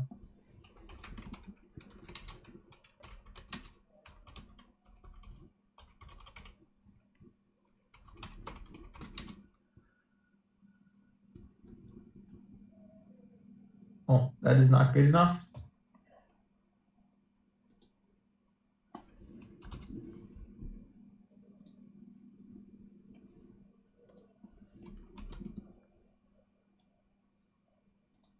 The second game, we'll see opening hands in a second. We see basically a mono blue hand over here from. Yep, we have Ash Baron and UnusualThunder once again. I'm still this Fable Passage looks so bad to me. Like it being a basic island tier is better, I think. It's you can't go Delver into another threat. You have to go like basic island into probably Thoughtscour. On the flip side, probably want mostly red cards in this matchup. Red and black cards in this. Yeah, that is your majority. We might be like one of the sort of fresh like Delver here. To get Black Guy's hand, however, I'm not sure. Has he already won it? Because I'm not sure I'd like to keep this hand. This is a hand I think he has, but this hand does not have any pressure on the board. No. One of the ways Blue-Red Tempo, and I would think to an extent, Grixis Tempo wins the games is you just not having it. Yeah. Or he did Morgan like here. You're the one who wants the game to take 5 days. Yeah, and just not having any repeatable pressure means that it doesn't like if you just keep playing removal and spells to deal direct damage, I'm happy with this game. We're gonna see here just to set up turn just to get all the mana. Yeah, I imagine one of these is gonna get a blue source and the other is probably going to get a red source. Like this is awkwardness of like, especially when you're a very blue heavy deck like this. Blue is one of the colors where, especially with like cheap counter spells, blue is very often very blue intensive. You have your like 2 blue counters plus 2 and such. Opposition 2 blue agent. mana than 2, which means that playing once again these favorable passages and Ash Barons will make it more awkward to cast those on like turn 2 if need be.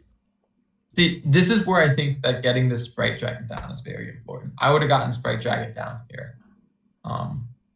Most likely, because you just need to get some pressure on board at some point. You can't just let this game go on forever and ever that your opponent keep drawing burn spells.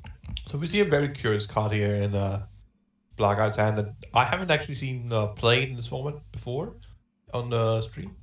Because it's a relatively new card. This Opposition Agent here that we're getting shown on our card reader here. I played one game of Canadian Highlander yesterday, and I was playing Hoof, and I natural ordered.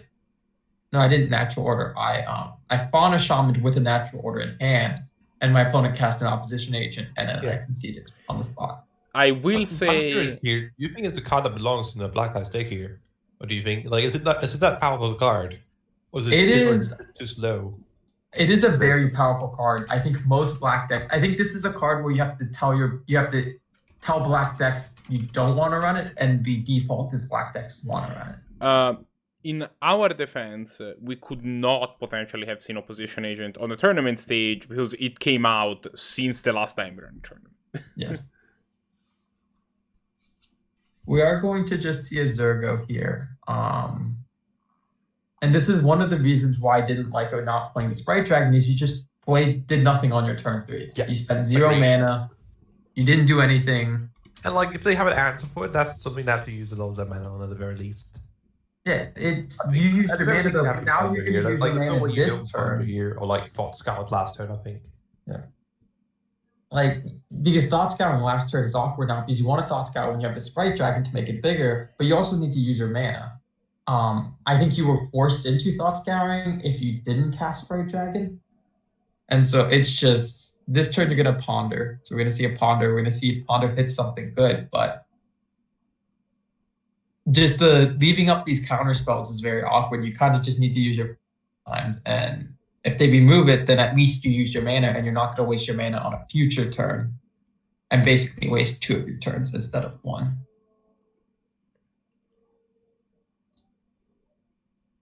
I do think they're looking for a land here, probably a blue-black source. Mana Leak is not what I want to see. Mana Leak is completely horrible due to the fact that it is a counterspell that's castable here and a blue and a red. No, but you don't need counterspells. You have 4 in your hand now. I agree. I'm not sure, did we shuffle or did we keep? Because I agree, if we kept, I'm not sure I'm big on this. Because I agree. Marco, did they keep on top or did they shuffle with Ponder? They did not shuffle their library. I'm not sure I like this. The second card better be a true name. You're just losing to a circle here, honestly. The second card better be a true name. That's all I'm saying.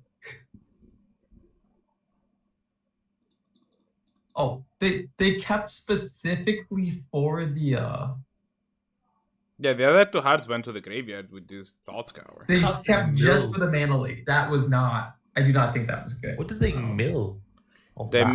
They milled a Cleansing Wildfire and a Terramander.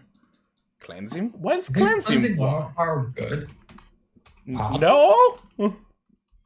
No, I'm thinking of a different card. I'm thinking of Cleansing Wildfire is the one that hits a land.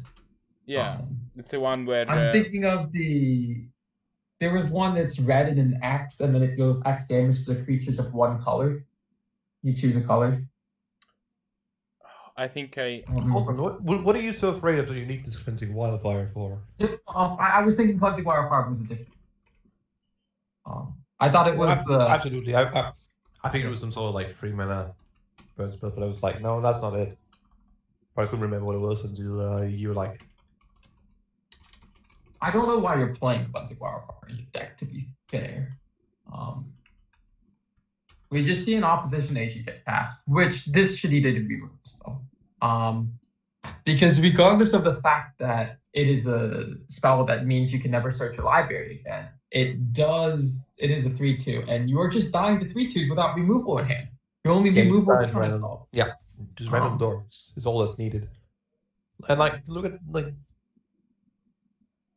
you're sitting with like cards that you kind of can't cast because you set your you put yourself in a position where you have to keep counters up at every moment. Mm. Like sometimes you have to go shields down because look, he's just going to resolve the spike system now, and now he's going to have removal up for whenever you play a sporadic dragon. Anyways, We did lose Blahguy's hand. yeah, God indeed. damn it.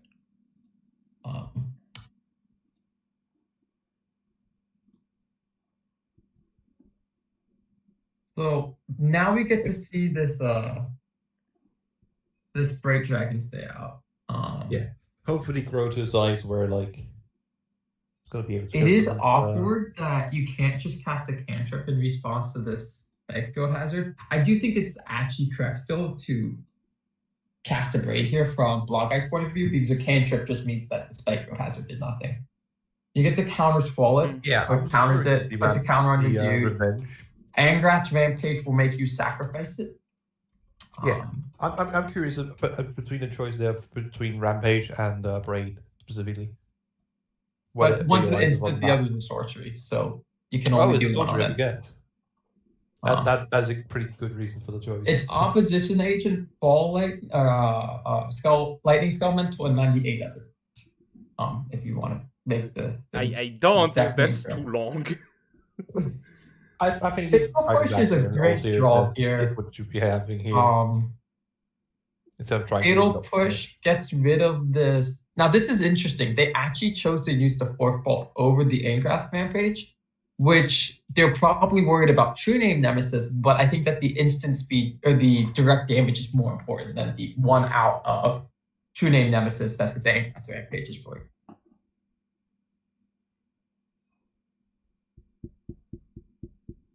I mean, one thing that Angrath Rampage does do as well is it adds something like Thing the Ice. That is true. It answers a couple parts, but I think you do want the direct damage because if you kept the direct damage now, they'd be at 3, right? And then they're dead to like a third of your deck.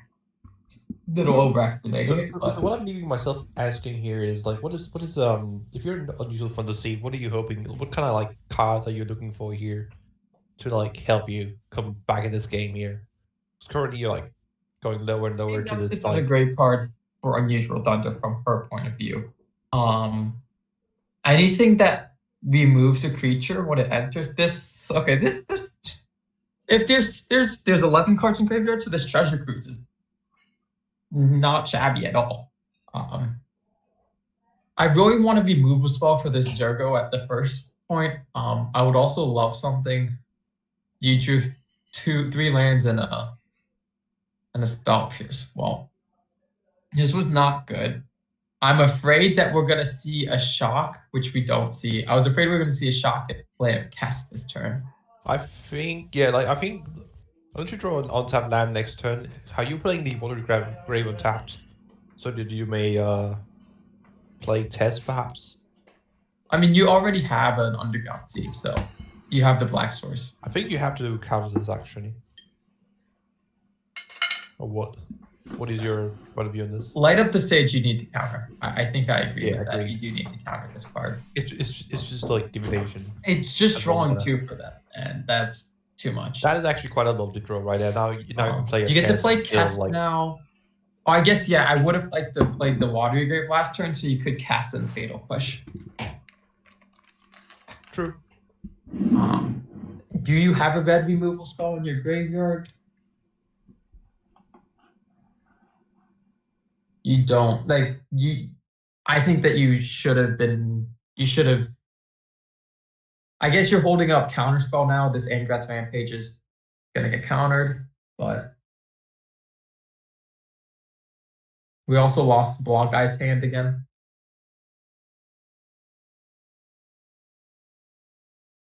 I believe it's still the Spike Field, the Angrath, and the One Unknown, if I remember correctly. Watch Zealot. That is a good card. That is a pretty solid card, yeah. I'm actually leading with Ash Shadow.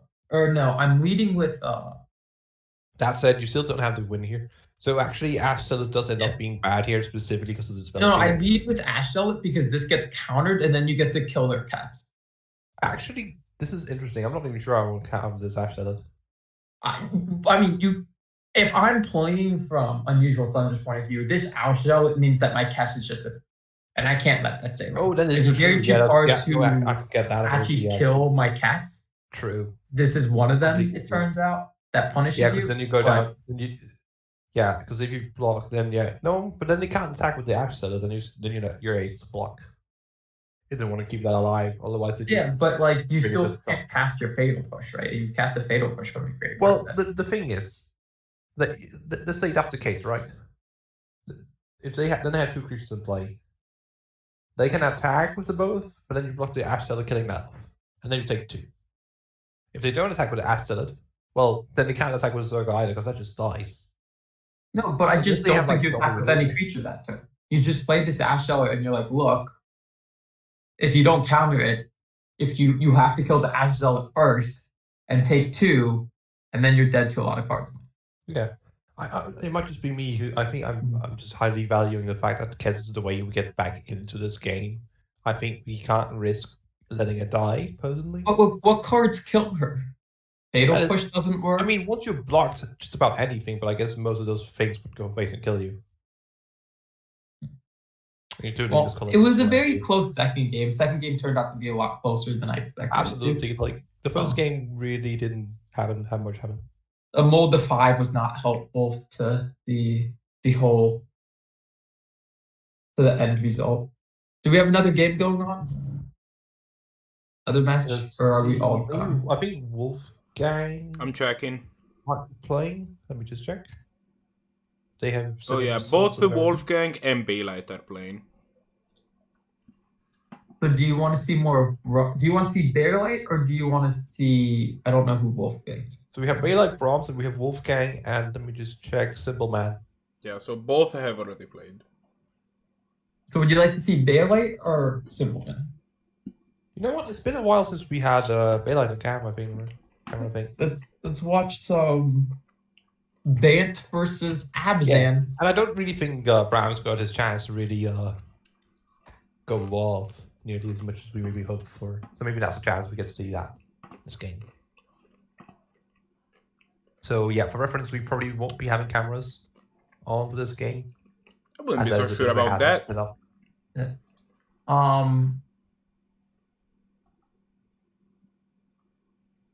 So we're see Murder Strider in the middle of the screen, blocking what looks to be something with It's opening a little scope, I believe. I believe the right card is a little scope we've seen prior games. Does the We see a lot of travel? I elves don't from remember Brahms' actually. point of view. Both of them are empty-handed. There is a Tatiana. Decent Or sword. Titania, sorry. Titania on the battlefield or Bailite. Murderer's Right is going to be pretty decent alongside the sword. There's so what's really Also a good. Sylvan Library in play for Yeah. Bailite, which is very notable. My beloved card of Bailite. Choosing here to trade, Mhm.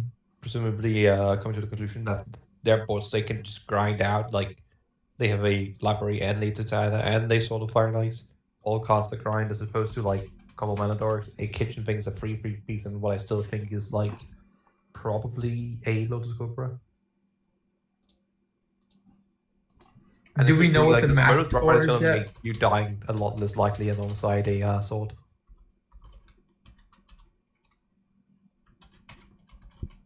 So we have what we think is 2 elves, a kitchen sphinx, a beast token, and a Lotus Cobra, and a Titania, and And notably, I still we remember. have that Brahms' hand is empty, Bailite's hand the was empty. Tarmogoyf, not a. Is a Tarmogoyf? Okay, that makes more sense. That is notably more threatening than Yes. a Lotus Cobra. That does make me question if you want to instead equip Tatiana. Tatiana? Too much D&D. Titania. Titania. Oh, we got a fetch land, so I'm probably equipping one of these 5. Oh things. yeah, Every I do time quite like. every time that you say Tatiana, I think that instead of Titania, you mean Tatiova. And I'm like, wait, know. who's playing Tatiova? Kind sweet, but Wait, who's Tatiana again? I'm pretty sure that's the name I remember. I mean, it's a name. No, wait, no. Oh, now I know. I know where I remember it from. Never mind. It's none of the above. Oh, we It's see a just a version flashback of Print of over Play. information. Ooh, Good that was back. actually a really good flashback. Meyer What's he Triton, get it looks back? like, What's which the blocks position? his Tarmogoyf very well. I see And an ephemerate in graveyard, so if there's an Ewit, that's pretty freaking sick. Not sure what else we have. Is definitely or you can 10 get cards back in the yard. Ewit, so you can ephemerate your Ewit. That would be nice. Why does Brahm have a Meyer Triton trigger in his stack? Because this is Bailite. Bailite has the Meyer Triton. Oh, Beta's casting into Venus Reclamation. Oh. I thought it was Brahms casting that one. And getting back another 5/3. That is a land. Yeah, this is a big deal. Yeah. So, Get a land, this equip a board state sword went here. from- Choo choo, motherfucker. This board state Get is now rid of this. very impressive for Yeah, and this Meyer Triton is just saying, screw you, Tarmogoyf. Really don't care about you. yeah. And like, just equip No. next one, just equip like an elemental with a sword, just get swinging. Now I would love Can't to really see affect something what you like want. a giant stick sword. Oh, sword. Sure. I mean, I guess. I mean, you can Still kind of missing a equip depth it to toucher your and kitchen 2 things, fight right? freeze Like, tokens, like you equip not it to your terribly. kitchen. Yeah. You don't care if your kitchen things dies. And you attack them, they probably block with a 5/3 to kill your kitchen thing. Or the 2/1. I agree. But that said, like that and your beast are like the 2 creatures you can currently trade in with. Like, oh, not getting in here, not forcing any trades, or at least chumps. We see a fetch here, pretty good at getting rid of these. So you drew a 5/3, I see. Yeah, a 5/3 that shuffles your library indeed. A 5/3 that shuffles your library and gets you a land drop. What more do you want? Drawing a card. You draw the Too 5/3. much. Time walk. Time walk. Not so much useful here, just to kind of a explore here the untapped lands, which is still good. It gives you it's a redraw, redraw, and it definitely means I think most of your combos in your graveyard. So And I think what does that do? It can copy Tatiana. That's pretty good. Does allow you to go. I'm actually copying this kitchen thing because you still get the Undying trigger. Oh yeah, and then go for maybe to Tatiana at a later point. Yeah. And you can like True. equip the sword to it next turn. downside of that is that if you go for, I suppose you can still like equip the kitchen thing. You can't equip the sword to it unless you want to kill it. So if you want to kill your kitchen things, you can equip this. Yeah, if you want to actually kill it, your kitchen things to get it back to be a top Titania. No, so I do think that you want to actually get your kitchen things first. I don't think this necessarily is incorrect to get the Tatiana here, because that does mean that you get it going immediately. But even if you don't, even if you want to get it going immediately, you could still do it all this turn, right? You can copy your kitchen things and then try to equip your sword to it this turn to sack your thing, and then it come back and make it a top tier Titania. Oh, I'm actually hearing from them now. Actually, they're mentioning that Bailite and the Brahms here actually still in game 1. Oh yeah. Oh yeah. Oh boy. Oh boy. This is a long one. This is a long one, boys. Because he's has to play a game too. I mean, to be fair, like an Ewit up the top here from Brahms is just literally a game. Yeah. Oh, we got the monastery. We can't lose it. Hot damn. But no, I think we take the Caracas here. Yeah. I will point to remind me how is it that Caracas works with Phantasmal Imagery in this case? The Phantasmal image goes to the graveyard. Oh, how come? But isn't it supposed to be returned to the hand? Whenever a Phantasmal image gets targeted by a spell or ability, which is why if you targeted it with the equip cost of the Sword of Fire and Ice, it sacrifices itself instead. It is a drawback to being the 2-mana clone it is. Most clone effects that are straight clones are 4 mana. Some are 3 mana, but they can only usually target your stuff.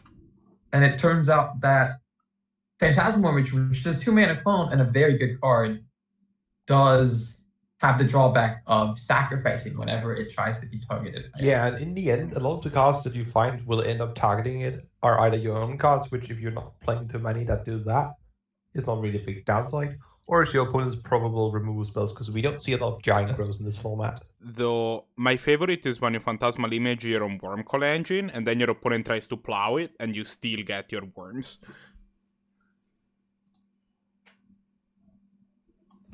Yeah. So I'm curious here. What do you think this was Solid Primage gonna pop, if anything?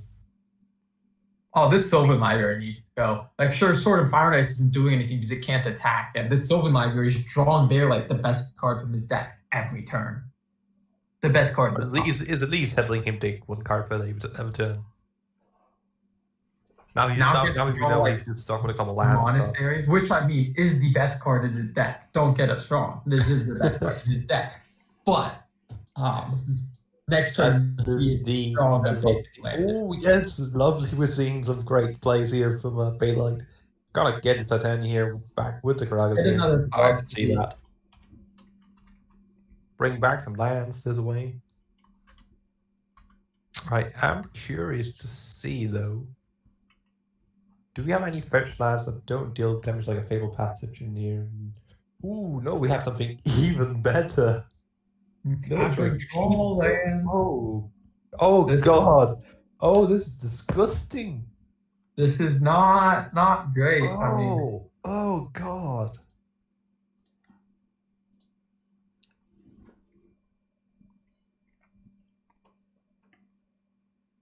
Things are not looking great for Brahms, but Brahms is not out of it. Once again, any Ewit kind of card that gets Ewit is basically a win. we have a Time Walk and we have an Ephemerate in the graveyard. Yeah. So anything that returns something is gonna get back, like even like a recovery or something, like the Bear Gas Recovery or whatever it's called. Oh, try them. How do you beat this Nantuko Monastery, though? Oh, this is great. I put this land that cycles for a bunch of mana in my deck so that when the game goes long, I don't need the land anymore. I can cycle it for... Wait. We're just going to see the Titania here once again. Nurturing people. Titania, get back to Peatland. See what you call Peatland. This is so stupid. Make creatures. Choo-choo. All about the value train. Not even being greedy and waiting. Here we go, a way to make more lands die, in case I didn't have enough 5/3s. Like, what I'm questioning here is when is Bailite going to start attacking here? And that's not a joke, because we consistently make fun of Bailite for being, like, very defensive. He plays with his mood bad. I think you need to send 2 5/3s in this turn. You have 2 5/3s, you have a 5/3 back with the fetch. You have to face the fact that firstly, the clock is actually a real thing. And more importantly, like we mentioned, an Eternal Witness, a Eldamage Call. The game is not locked. It is a win for Brahms. Also, to be clear, your opponent could just draw a flyer. Like, No. You don't have a way to do that's 2 damage done. That's what the Emrakul is for, right? It's so that you can block the flyers. Yeah, you have to draw the Emrakul first, my friend. Nah, it's fine. Question is, what can we get with this knight currently of note? Like, we can get, like, probably some card drawing, like, the black-white. Well, so, okay, I have... This could be the world's jankiest strip lock, if he has a Wasteland in his deck, where he bounces the Titania. I don't believe we probably have a Wasteland, but I don't believe we have a strip mine. Well, Wasteland is close enough, right? Block. I think like even the strip block is here is too slow because you're still dying to a bird over time. I think if Bailite doesn't realize that, I'm actually curious about the fact that we didn't see the bird. Actually, no, it's probably better to leave the Kitchen Veins equipped here. So there's a chance Bailite doesn't think that they're on a combo variant. If you see Ephemerate and you see Time Walk, Time Walk, and Ewit, like I think you need to start attacking things. Yeah, not like now you see the birds in there. This bird just is lethal. Yeah, that's just 2 turn clock. Wait. We're waiting. We're going to see it. We're gonna have some incredible land pulled out from the You can library. get amazed at Do you have a Mazement in your deck? He has an Isle of Wak Wak. This is where we figured that part. I'm sorry, can you Nope. repeat that? He concedes the game. He does not have an Isle of Wak Wak. What? What does that card even do? It makes a flyer power 0. So we saw all the value get beaten by a flyer. And a sword.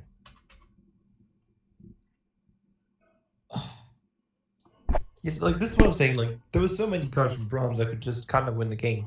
And if you play like yeah, you can have all the value on the board you want, but if you're not killing your opponent, ain't gonna do you any good. I think any Bailite good. disagrees with that. Yeah, tell him that when I'm killing him with one of the red ones. Lost that game. That was apparently game 1. Oh yeah, it was. Yes. So we're gonna have to ask them to start a new game actually. No, As we're they are gonna. going to As usual, we only allow for replays after. Second game, correct. After the second game, so they're gonna have to speed play this one. But yeah, that's actually gonna have to try and Their Island Walk would not have done anything. Yeah, If I believe only base power. Walk is correct. He would have. Bailite would have still died to Island of Walk. Yes, he would. Because because of layers. Yes, I know. I just was trying to be clever. Layers. Yay, layers. Every Magic player's favorite rules. So now we have the thing of Bailite has to win in 5 minutes. I mean, this is a hand that he still plays a deck with like creatures. Oh yeah, like a turn 2 down card can beat down for sure. But Brahms is definitely also a deck that can like stall if he sees his opponent's clock please slow enough. 5 minutes worth of chess. It's kind of like 5 minutes worth of chess clock at a deceptively long amount of time. Plus, he doesn't need to win in 5 minutes. He can also try to steal 3 minutes. No, he lost last game. Yeah, he lost last game, but but he could try to make it so that his clock, his 5 minutes of clock, lasts longer than the 8 minutes of clock that Brahms has, because Brahms doesn't have a ton of clock either. Oh no, absolutely. Tyler's Tractor is a really good card here, though. Definitely a really good card for him to bring down and like grind. Although, to be fair, I really just want to wasteland this thing, and then I don't blame you. Yeah, I would be Shriekmaw Wasteland. Let's go.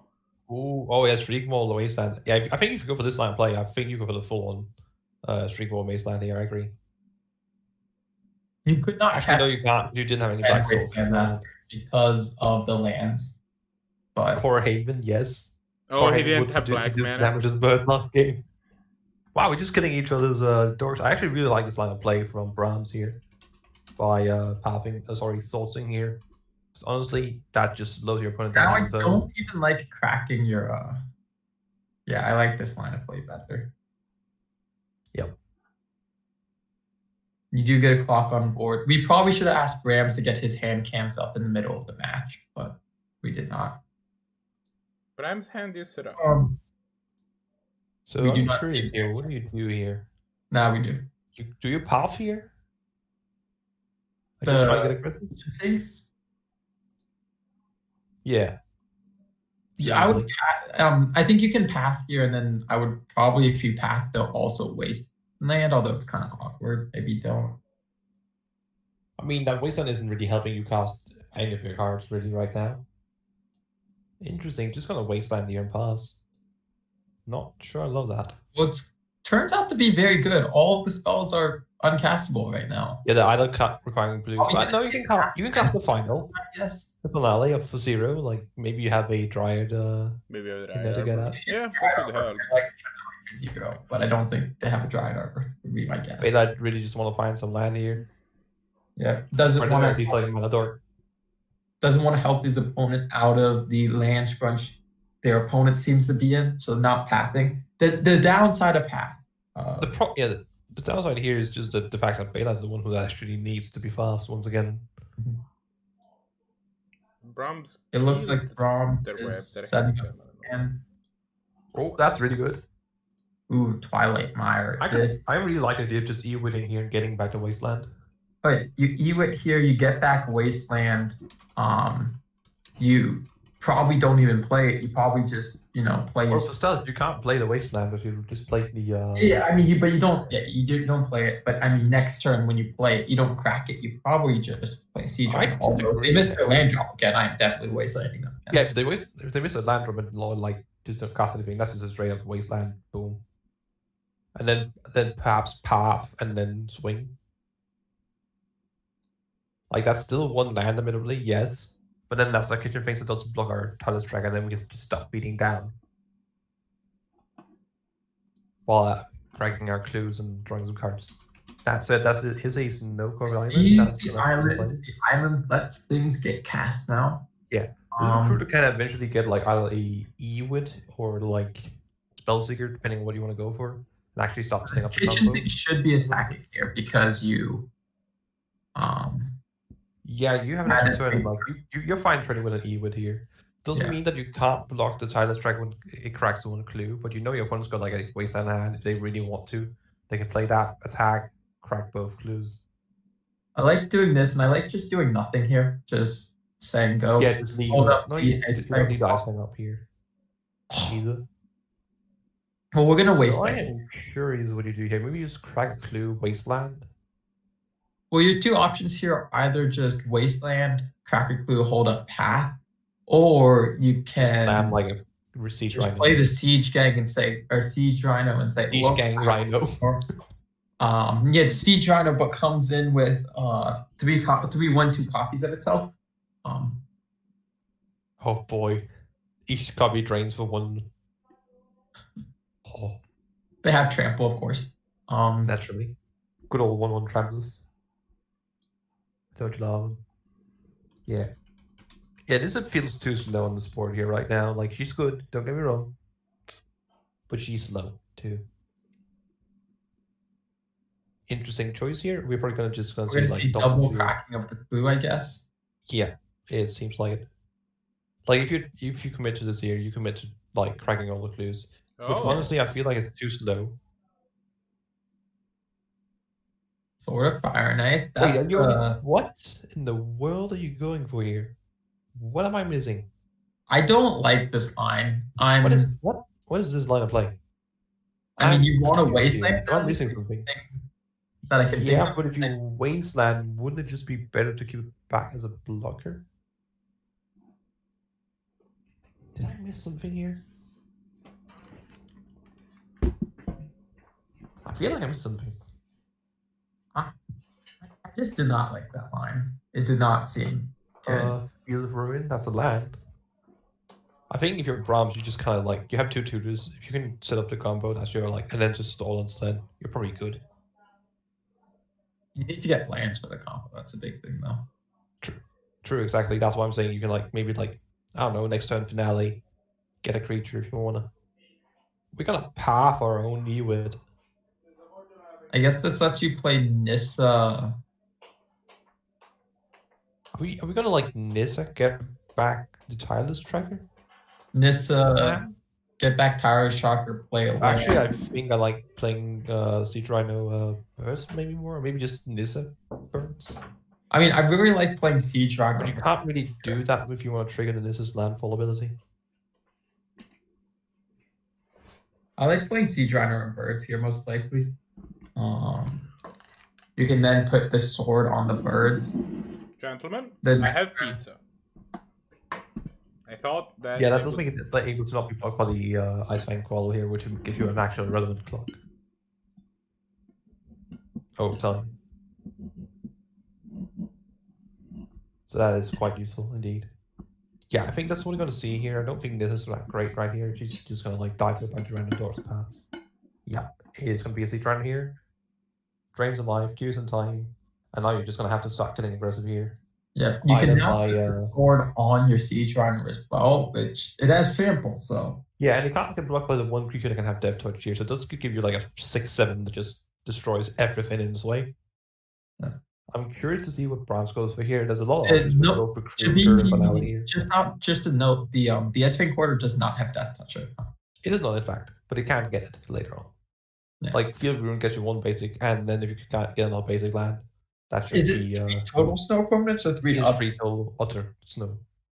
Okay. So It does not count. the Field of Ruin doesn't get it straight by itself. No, it's not straight up with Field, but it's 1 off. Now, I think what we'll see here is the Recruiter of the Guard come down. That would be my guess. Getting what you'd imagine. Not sure exactly what you're getting. Maybe just an EWIT or maybe something. Maybe you get something. You can't right? get a Cap Recruiter and Kusali Primate here because you have 1 white source. Yeah. You could Field of Ruin and then recruit afterwards. That's an option. I think you're gonna. I think that the best thing for Brahms to do based on current information is to Recruiter. It looks like they're gonna finale for 5, for 3, for 5 mana. Probably doing. Although this can only find, this can find any creature. It doesn't have to be a green creature. So you're probably finding the thing that finds time walks. Name I can't remember. The pointed Spellseeker. Spellseeker, yes. Yeah, that's also what Luke is actually suggesting here, considering you don't know the sword or the cousin hand. Yeah. Going for perhaps setting up the combo line here is. Oh, we're gonna see a Soul Herder here. Probably gonna, I imagine, either blinking. Bouncing the. I kind of like bouncing the kitchen things here as a weird. Yeah, you bounce the kitchen things to get the counter off at this turn, and then every turn you don't need to put a counter on it. You can just keep. Like, yeah, that's the way to do a ton of damage with the runner consistently. If they want to swing with that. Guy's Cradle's not a bad draw here. I'm curious if it was correct to play this in there first, and then Guy's Cradle to just like maybe equip. Like this is sorry to crack a clue. Oh, she untaps the land. Oh. This shows how well I know this new Nissa. I've never really seen her much in play. Yeah, no, you're right. Yeah, this is much better than what I was thinking. You could have still done all of this after playing the land. Like you could have cast the Nissa, and then you could have played the land and tapped the Gaia's Cradle. And then plus the Nissa to untap the Gaia's Cradle. Yeah. So you could kill the Soul Herd, which is the downside of the situation here, but that's just how it is, kinda. That's also the problem of getting a Spellseeker here, is that you're dead to the sword, but of course, once again, this is not something you knew. You don't know about the sword. Exactly. But yeah. Wow. I do think that you could have. Wow. Gerard's verdict of the top. Oh god, that's brutal. That just took everything away. Yeah, this sword. That might actually mean that Bailite can actually win this game if, depending on like what we see here. Just Field of Ruin should hit this Guy's Cradle. I think we're gonna see Nissa get killed here. Yeah. I like this. Yeah, I like Nissa removing. Although actually the 6+ yard, maybe you killed it on Tuga here. If you played this correctly last turn though, Nissa would have survived because you would have been able to it would have been at 1 higher loyalty if you played the Guy's Cradle after playing this. Correct. Swords to Plowshares. Honestly, I'm holding this in my hand. Nothing I'm scared about now. I'm just attack with Siege Rhino. It is worth mentioning, Bailite's done his due diligence. His clock disadvantage was down to less than 2 minutes, sadly, but probably not enough. Getting for 12 here due to the Salt Trigger. Draw a card, presumably. Yeah, we're just going to see the... we're going to see the... that makes a lot of sense. That's what I said. See if I can still... Why I don't like killing the Guy's Cradle here, because... Yeah. Still hitting for 8 though. And drawing a card. That Plains was just the first one that Bailite found on his on his cursor. Gonna kill a creature here instead. Yeah. Abrupt Decay is a good draw. Oh, what a big deal killing the creature here. Holy crap. Your opponent planned to find a creature here. You would have had to have killed the Germ token with this Abrupt Decay, which would have... And then they would have... That would be pretty sick, yes. But like, that's still going to mean you're going to have a... I played on the following turn anyways. You can jump block with the kitchen things here, but I'm not seeing saving 1 damage being worth it right now. You don't jump block here because there's trample. You're not saving it. Like, you know that. Like, we know that they know that. That is pretty noticeable. So I'm trying to figure out here, what do you actually remove? Like, doesn't it end up mattering due to the rock decay here? You remove this Siege Rhino because it takes the most time to equip it to the first, and then 2 turns for the boards to do it. It doesn't matter. Abrupt Decay is gonna kill this. This game has ended. Like, even if you actually target the Siege Rhino, it might end up being worse because you might just be dead immediately. I guess you are actually dead. Yeah, like this screenshot scene is gonna. Yeah, presumably this screenshot scene is gonna find some sort of lethal some way or another. Probably not. Well, it depends if you think you can find whatever you need to find in 11th. I figured Bailite would be a like questing beast here. Like just I cast. mean, last turn you could easily just cast this kitchen things, but no cast of kitchen things was cast because. Yeah, I mean, I guess you have lethal on board, but like still, I feel like just getting like another threat to help you deal the last bit of damage or something. You can't. This is pro blue.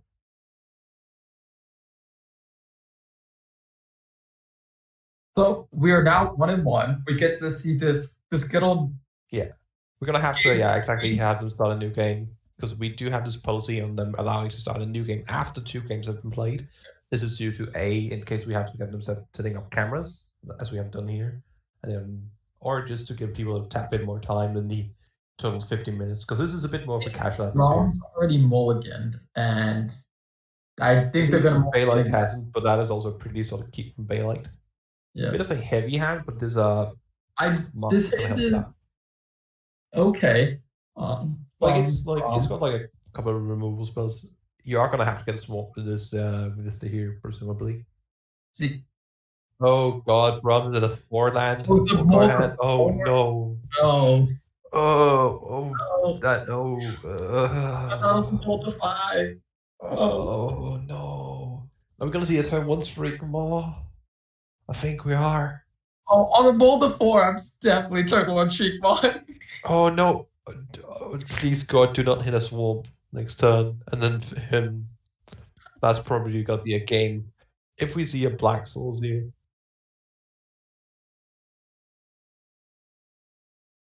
Yeah, I think that Noble's gonna die as well.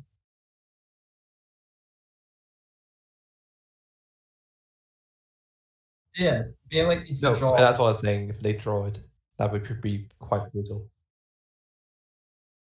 Oh, yeah, I think you just him here. I think that's a bigger deal than the random hierarchy here. Then you're playing off the top. You could abrupt decay, but I don't I just like hemming better here. Just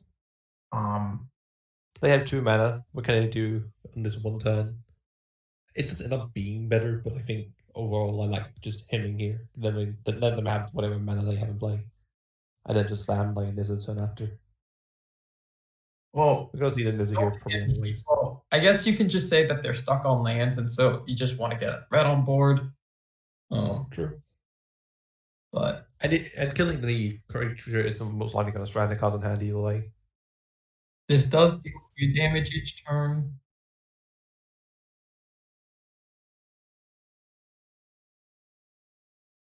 What do we have here? Regrowth. I would not blame Brahms for conceding at any point going forward. No, this is looking like a bad time.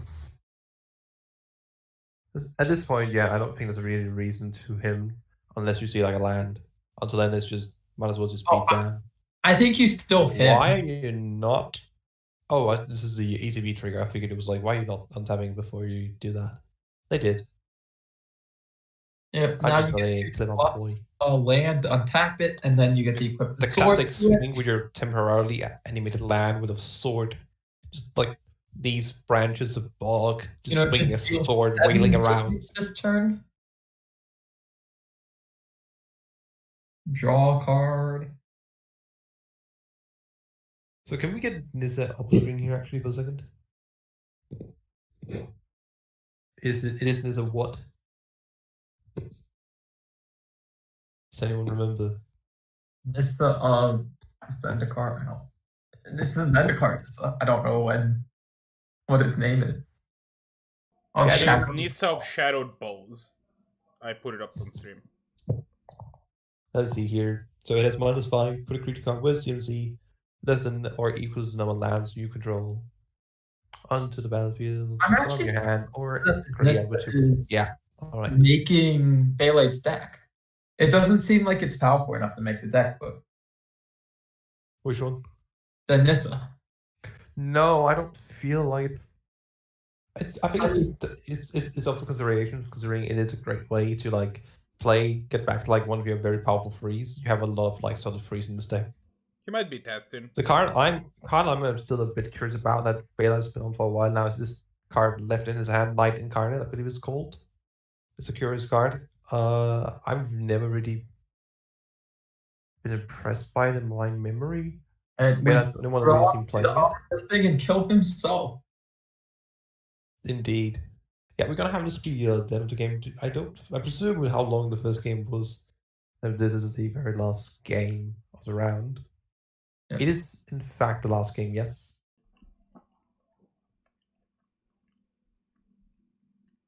Well, usually between round 2 and round 3, we do some reminder for our announcements, so I'll let you go through that while I start pairing the rounds. Good stuff. Yeah. As always, if you're interested in joining us, we have a Discord where you can find any of our events, notifications, and similar, or just play with people at any point. There's usually people at most time of the day, except like, I believe during the day of it, when it's like midday Asia. Asia is like about the only time when it might be difficult to find someone. But there's mostly people on. And if you want to join our tournaments, we have a next poll here for joining up. Isn't that the... I'm just going to let you take care of the commands this time around, Santi. And then lastly, Santi, you know our next event, right? Not next poll. Right, that makes more sense. It used to be next poll, but it hasn't been for a bit. As always, if you want to support us, if you have some sort of Twitch Prime, or you're just generally willing to give us up our way, that'd be great. But in case you do have the Twitch Prime and you don't feel like this is where you want to send it somewhere else. Share it with your favorite Magic or otherwise Twitch creator. It's a big help. And it's otherwise it's just gonna like sit there and just do nothing. And you can be helping people out here by giving them a little tip that costs you absolutely nothing because you just have this Twitch account just lying awaiting and being unused in this manner. So I believe I'm getting the third round going here in the meantime. Yeah. It seems like our only undefeated match is Bailite versus Wolfgang, if I'm reading this correctly. Let us see here. I'm trying to see what other matches we have in case we want to feature someone else in that case. We haven't seen... Let's see, who haven't we seen this game? We haven't seen Luca. We haven't seen... Superman hasn't been in camera. Luca versus Blahguy. Luca is also 2-0, so... Luca is 2-0, and I presume Blahguy is not. Blahguy is 1-1. I mean, I could go for the Blahguy Luca match, honestly, because we haven't seen it. Blahguy is 2-0, so that is the 2-0 match. Yeah, then let's go with that one, I think. That is a solid choice, then. And then we make it for Wolfgang and Bailite is still going. We might check out what they are rocking. It's Grixis versus Abzan. They may be going for a while. Yeah, I mean, admittedly, the Grixis deck can definitely, with like Soul Scar Mages, can definitely put on a real threat, real clock. Our counters are being a bit blocky here, I see. That's just how it is sometimes, apparently. Any idea what Luca's on? No, actually not. I don't have his list available, and Luca is not the type of person where you can kind of predict what he's on, especially with a new season. So I have bad news. Luca and Blahguy set their game for no watchers for reasons. So we can't watch them. Well, Beta and Wolfgang it is, I suppose. We could watch Bailite Wolfgang. If you want to watch someone new, we could watch who's Symbolman playing, because we haven't seen Symbolman play, right? I believe Symbolman is playing. Oh, they're playing JackyPeppers. Yeah, actually, you know what? Let's watch them. we'll try to see if we can feature Luca in the last round. If he wins, then we might be able to feature him. But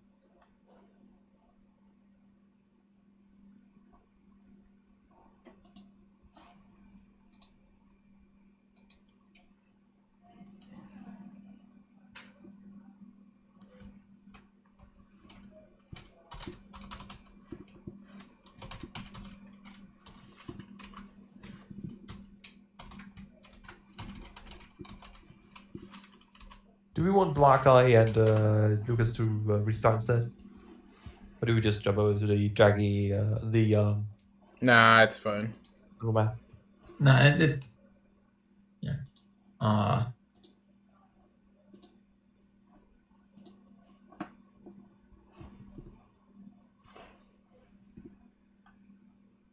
So it's going to be a little bit here.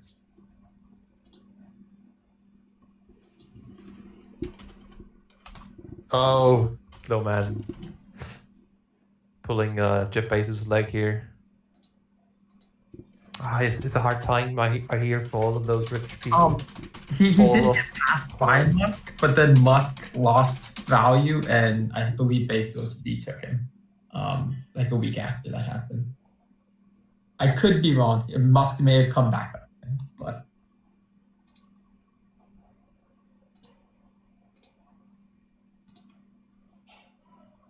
So let's see here. Simple Man is actually someone who has been recently consistent of what they've been on. Last season they were playing a lot of like, actually we'll be visiting Brahms on here today, a sort of like banned creature-based deck that plays this time warp combo that we admittedly haven't seen go off, but we saw Simple Man playing it so much that we actually ended up Sandy ahead of me. We actually ended up running a straight up command, so we didn't have to explain combo time upon time again in due detail. yeah. It is First- a bit of a multiple step process. Spellseeker gets Ephemerate, then you blink the Spellseeker to get Time Walk, then you cast Time Walk to take another turn. The next turn, the Ephemerate rebalance, blinking Spellseeker to find Eternal Witness with Aldami's Call or something else. So you blink Spellseeker to find Aldami's Call to find Eternal Witness, and then get Ephemerate back to blink the Witness, which gets Time Walk to get Ephemerate, and then you take infinite turns. Exactly. Now, you do need a way to actually win in your deck. Like, I mean, if true. you did not attack But your usually just a couple random creatures will do that, or like some random, I don't know, birds and a no hierarch. Yeah. And if your opponent has no flyers and you just kind of get in that way, usually it's pretty easy to. You have that spell Never see here. mind, Attack them don't. 20 times with it. It's fine. Exactly, like. But if they random have like creatures. a moat out, you do need to still win. Well, then you probably also have creatures that can either like kill them both or something. Usually you have fair balances. Ooh, did Symbolman? It looks like Seems like- 5. That does not look. Do we have yet another Grixis deck here on our hands? Is everyone playing Grixis today? God, diggity damn. It seems so. Looks like Luca's on Grixis and, or not Luca. Sorry, No, we're not seeing Luca here. We're gonna have to blame him for that. JackyPeppers, I believe, is on Grixis, and then it looks like Symbolman might be on Hoof. Yeah, I imagine like if you have a Senegos, you're probably playing some sort of hoof strategy. Some sort of green, some sort of Naya hoof it looks like to me. Now, if they are playing Hoof, I generally am not a fan of 3-color Hoof. Might ask why? What is It's- it? Is it because the mana's bad or what It's is it? because the mana is too bad. Generally, like, I have a Hoof deck in paper for the most part, and I play red-green Hoof, and I'm playing like 5 red cards in my deck, and that's it. 5 cards with red mana in the deck, and that's it. Just because you can't afford to play basics non-forest in your deck because of Hoof. You need to have an elf turn 1 to play, and so.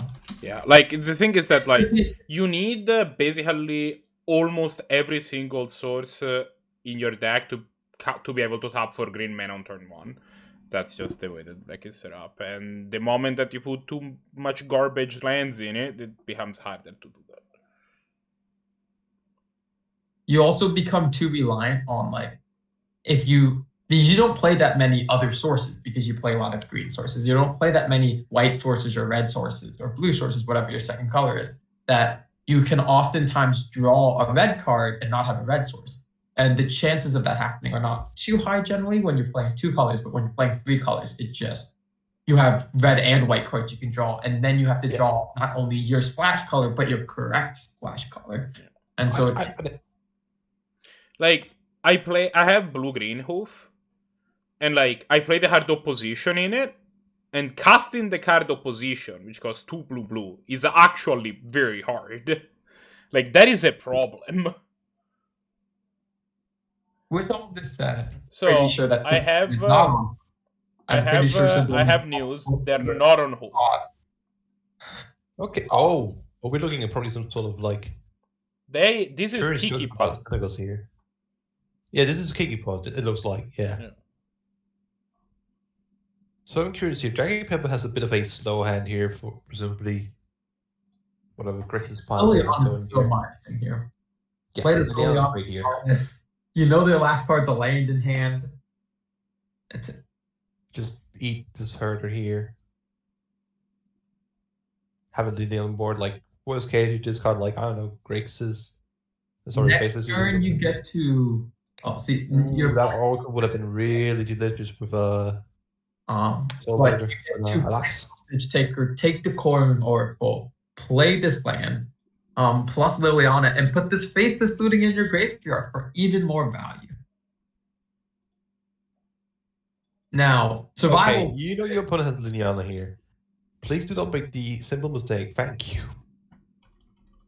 Of not casting this card here. Also, counterspells, I suppose, is a really decent reason to, not have a not cast it not. Yes. Now, you remember when I said you'd use your Hostage Taker to take this Corn Oracle? I don't think Hostage Taker can hit enchantments, shockingly. Can hit the Coiling Oracle. No, I believe the list is specifically creatures and artifacts. Creatures and darts. So you can't take the survival finish, which does not feel great if you're the Grixis player over here, leaving your opponent with a survival. So depending on like what the board state looks like after this turn, and you draw a creature in Simple Man's shoes here, what are we looking to get? Oh wow, nothing was cast. I don't like this decision. Oh wow. I would have played the what? Not even plusing Liliana. Yeah, didn't even plus the Lily. Like what are you trying to get out of this? Like that's why you wouldn't disfigure immediately. I like it a lot better to Hostage Taker the Corn Oracle plus discard your Faithless Looting. You have a Faithless Looting in your hand. Like, come on. Why are you doing this beginning of combat? Like, oh no, do not cast this Cabo. Okay. What do you?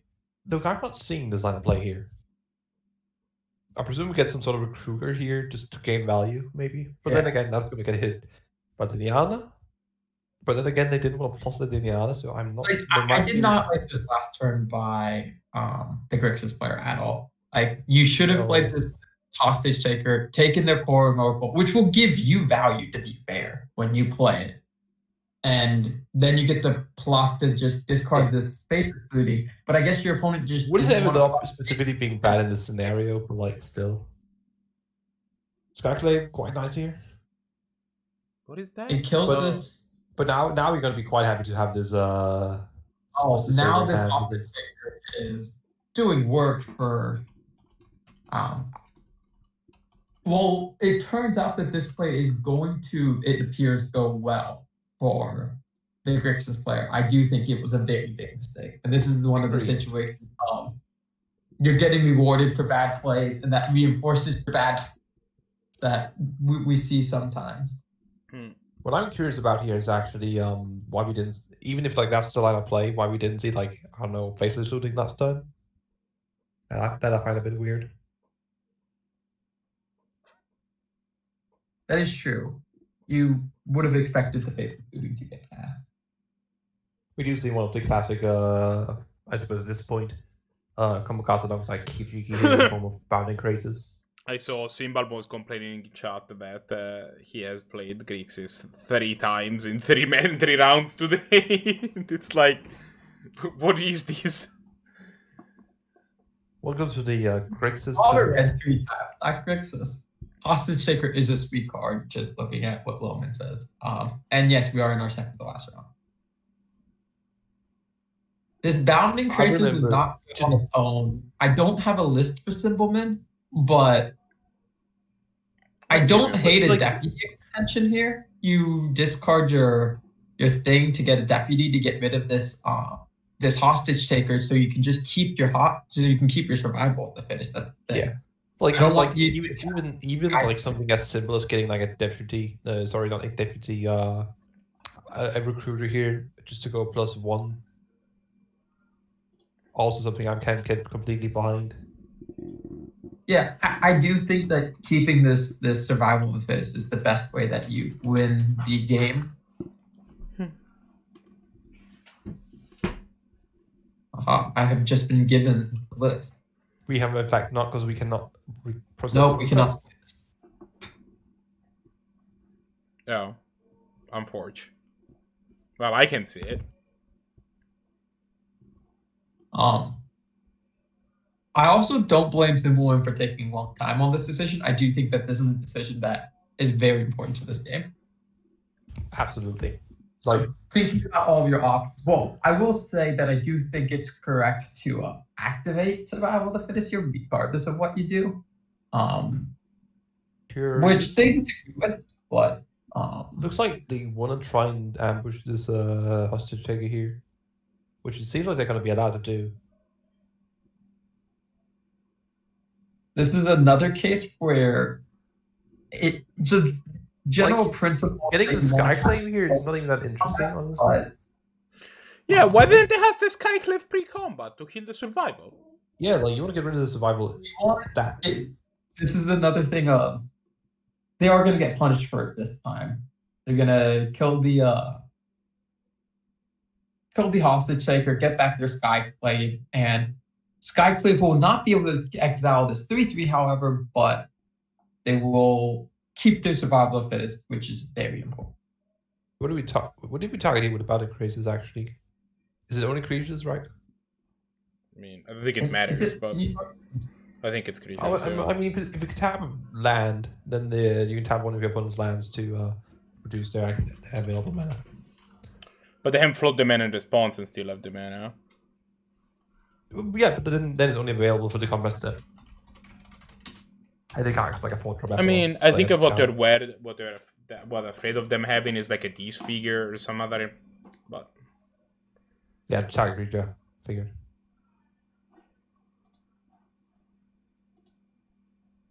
So, I have seen a lot of plays I disagree with, and they have been rewarded in some cases and been punished in others. I don't think that. I think Symbolman's thought was that Bounding Crisis if he attacks, but I think it's just correct to not I think you want to get rid of it first and the land here, presumably, or maybe the miscalc. Because you get rid of the miscalc as well. I think you want to keep the Terminate here. It's too important. I like the Terminate here. I am also a fan of this Blood Chief's Thirst. I'm not. Although it's 4 mana to kill a creature at sorcery speed.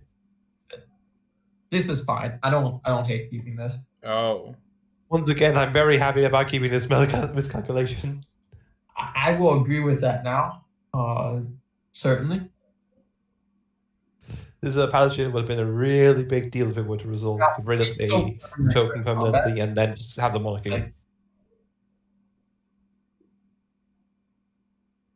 Luckily, that's probably not going to be the case.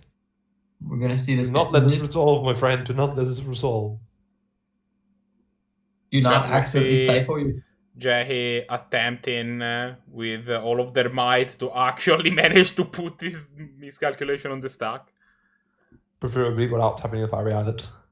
Yep. Paramesa ain't bad. I'm not sure why you tap the Fiery Islet here. Because he won't. Because then you have. I guess you would have. I don't know. Like you can if you want to crag it, and plus you don't have to take damage if you don't want to cast like Terminate. You probably end up casting Terminate nonetheless. Oh, it's fine. Oh, Birthing Pod. That's a magic card. Does it put you up the win next turn? I think it does. Yeah, it shouldn't it? Can it win this turn? No. Okay. Good talk. You don't have mana. You're like a couple of mana off. So the line here would be Brahms and Grixis into Fellow Guardian, I believe. So you can put the Skyclave into Falidar. I'm trying to think if there's a line. Like, you need 1 mana, I think, to, like... Yeah, you need 1 mana more. You're 1 mana off. Yeah. Because you could turn the Skyclave into a, like, either, like, a Fellow Guardian or something. Then Yeah, but untap then the you have to pod, pod then the pod, you Falidar. keep it cheeky, and then win. Now, that would still do to determine here, of course, but, like... So what forge are we going to get here for now? Now, I would this leave could something that be... generates value one way or another. Oh. Well, here's a Goblin Settler. Oh. So what do we take, the Fiery Islet or the Blue Swords here? The Blue Swords. Take the Fiery Islet. Cut them from drawing the card next turn. I will say, you can defend most of these picks, just don't pick Mountain.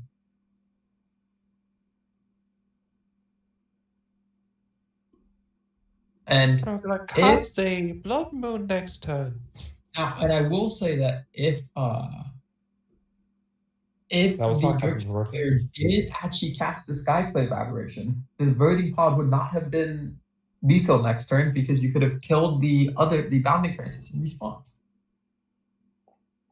Yeah, And they Shine wouldn't have here any- having the same line that I mentioned, exactly.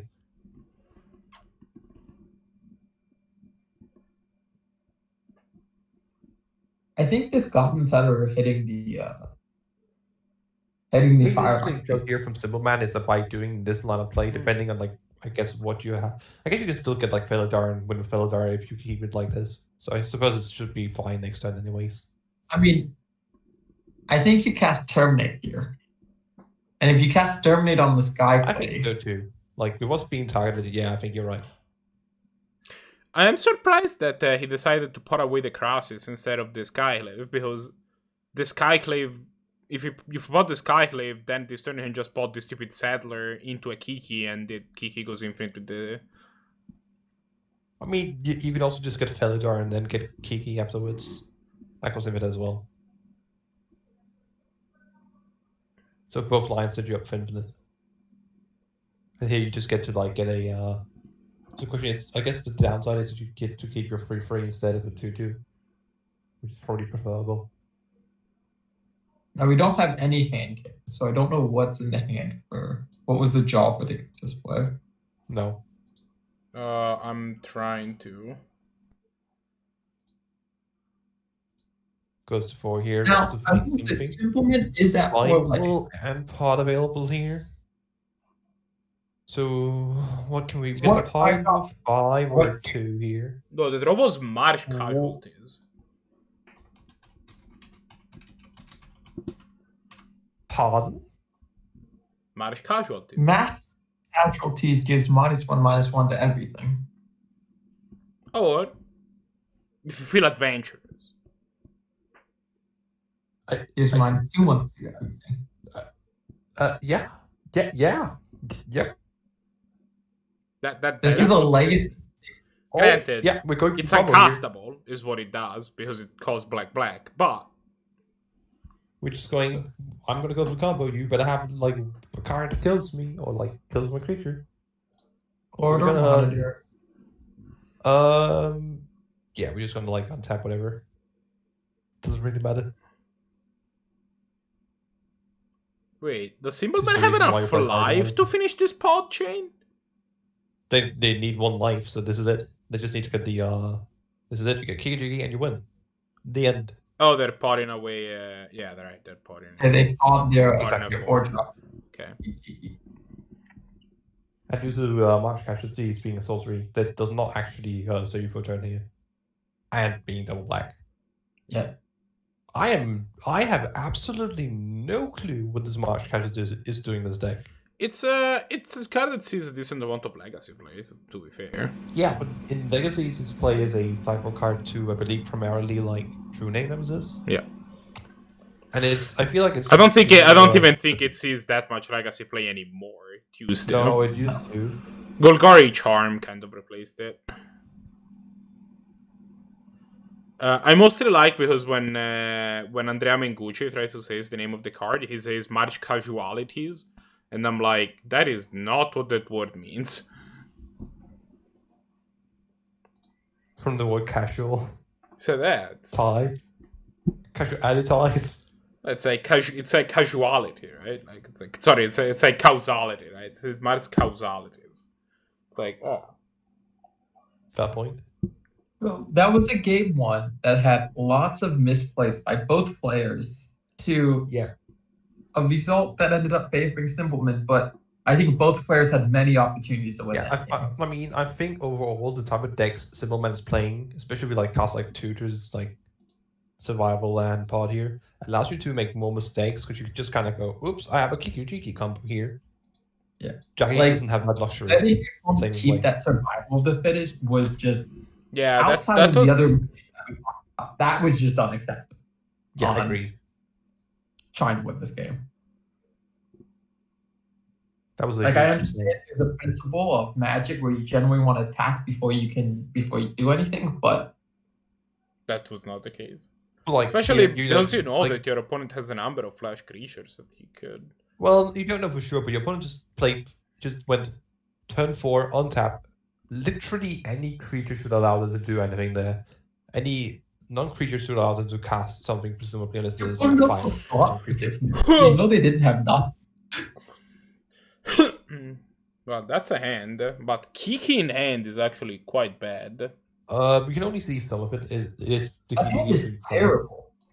I am mulliganing. The only land this guy is Cradle. I found the library player. I love how we have like 3 Grixis decks and they're all like fairly different actually. Yeah, this looks like it's more on the control side. I'm sorry for the flickering. Like, we deck, we have Wolfgang's more tempo-y aggressive version, and then we had the very mid-range pile of what was that? The mid-range list. Although I will say I don't like Lily of the Veil in this in your Library of Alexandria deck. It feels like those two cards should not be in the same deck, right? Like they only matter for the same point. To be fair, the card that shouldn't be in this deck is Library of Alexandria, not worth the 1 point. But yes, Library. What card did you say? Liliana of the Veil. Veil. Library of the Veil should not be in the same deck. No, I can see that. What's the second card you put back from Simpleman here? I think really the only decks I really want to consider librarians like blue-white kind of control decks. Yeah. Honestly. Esper control decks? Blue-white kind of control decks, like blue-white X. Blue-white the red. amount of mental misstep in this stupid elf that I'm doing, if I'm... It's so sad though, because you can't library. Okay, this is incorrect. Okay, you should have mental misstep the elf, but it is very sad because then you don't get the library. Yeah, that's why library is bad. Yes, but you definitely should have mental misstep that elf. No, don't fatal push. Fatal push is an yeah, no, you definitely use the bluff chiefs first here. Like, sure, there are some scenarios where you're gonna end up wanting to be able to kill a planeswalker here, but there's also few and far between. And if you really want to do that, you should be keeping Melody up. I mean, there can't be too many planeswalkers in your opponent's Kiki pod deck, right? Like, it's not.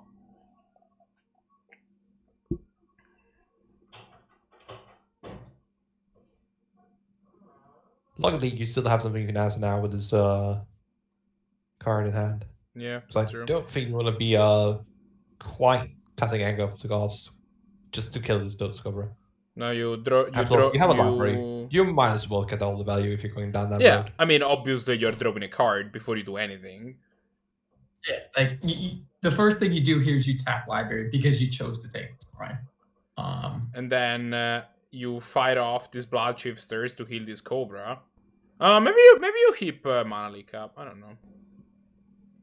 Your opponent is gonna have 3 to 5 mana depending on the pack. I mean, knowing their hand, leaving up the Mana Leak is better. I do think that this Lotus Cobra is fairly scary. But I am kind of okay with you casting some spells because I do have this Anger of Gods in hand. If you want to put 3 creatures on the board, by all means, be my guest. I mean, no man's 100% correct here. Library of Ascendant is going to win this game. But like, I think this is more so looking like because it's going to be probably some man who's not going to have enough pressure. I mean, Library Xandria is going to win this game because your opponent rolled the 5 and then kept this hand that you just have so many more cards than them because of Library and the 5. I think if the Zimbelman kept the 7-card hand, I don't would have enough time to be Library each turn. This is going to get mana leaked. Oh yeah, still you just can. attacking You its do deck. not let that card resolve. This is What do you mean? a You just have to like play an on-tap land and kill it. under no circumstance that card is allowed to resolve. What do you? I mean, I Say- don't see a problem here. I did like playing the Bounding Crisis first because you don't could have have played. that. No, you can't. Never mind. It's only creature, not land. I lied. You could play the Elvish Mystic if you really wanna. I do That's think how you about played here, that. Green Souls, play the Elvish Mystic. You do you mental misstep the Elvish Mystic? Probably not, right, at this point. Yeah. Oh yeah, no. Actually, no. With library, Because no, you I go don't under think so. library, yeah. Your opponent has one card in hand. You go, If you should have done it on turn. yeah. Yeah.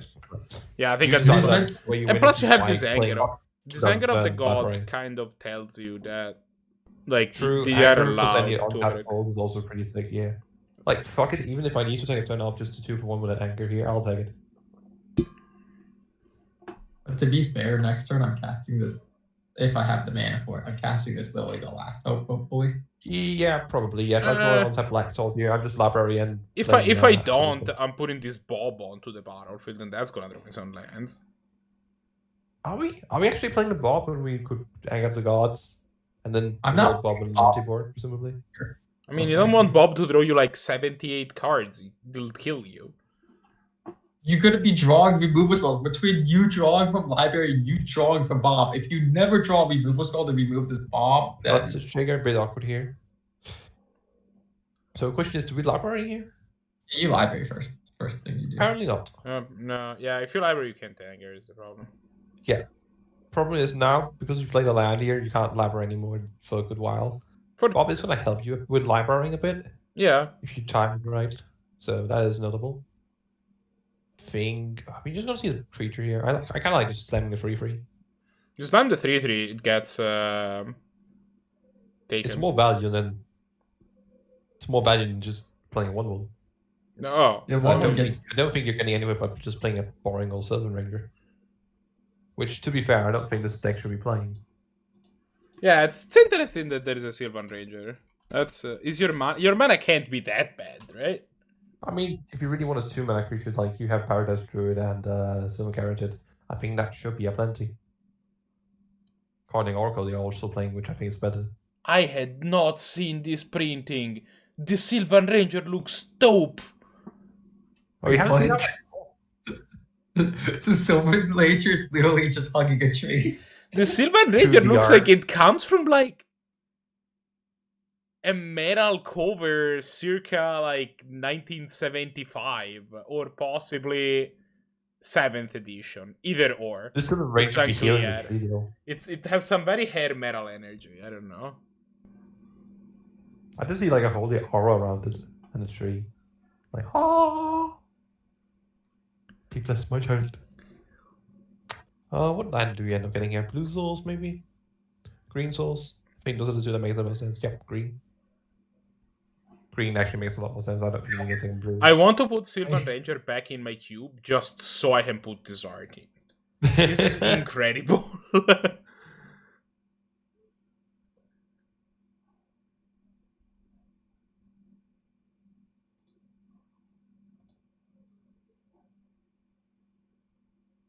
Wow.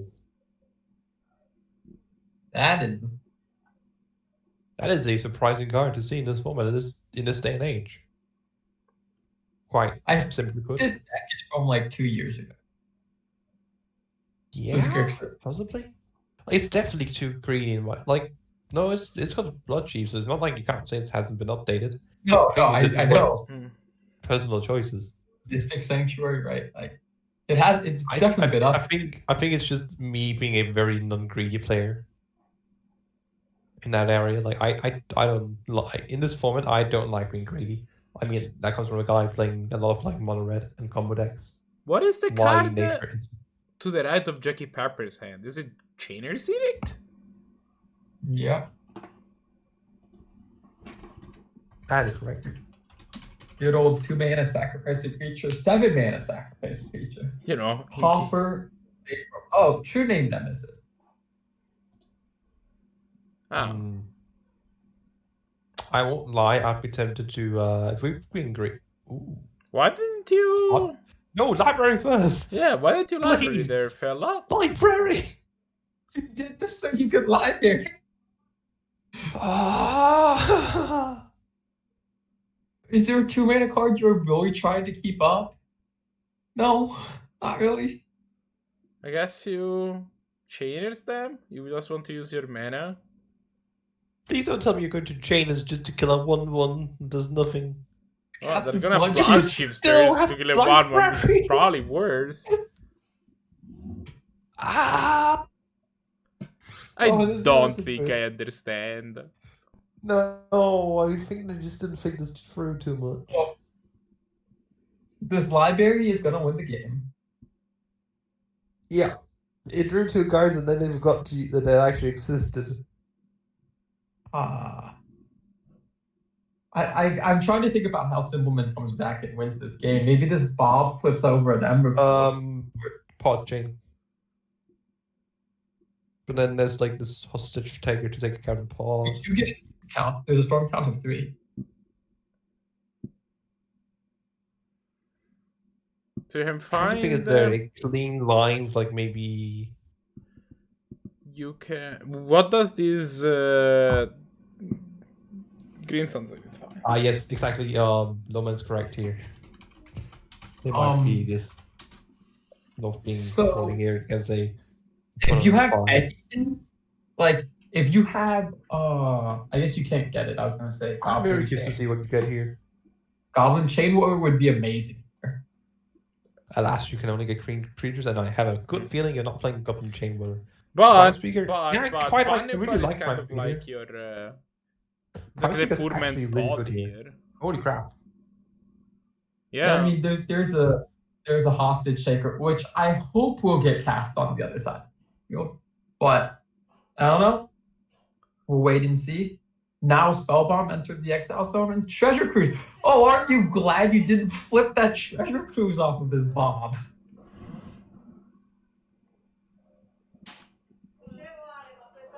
You know, I'm gonna say Jackie sometimes is a bit lucky, but sometimes you hit the bear and sometimes you take 8 from the bear. I don't know. This metaphor kind of escaped me. But... yeehaw. So this gets the prime, the Vanifar.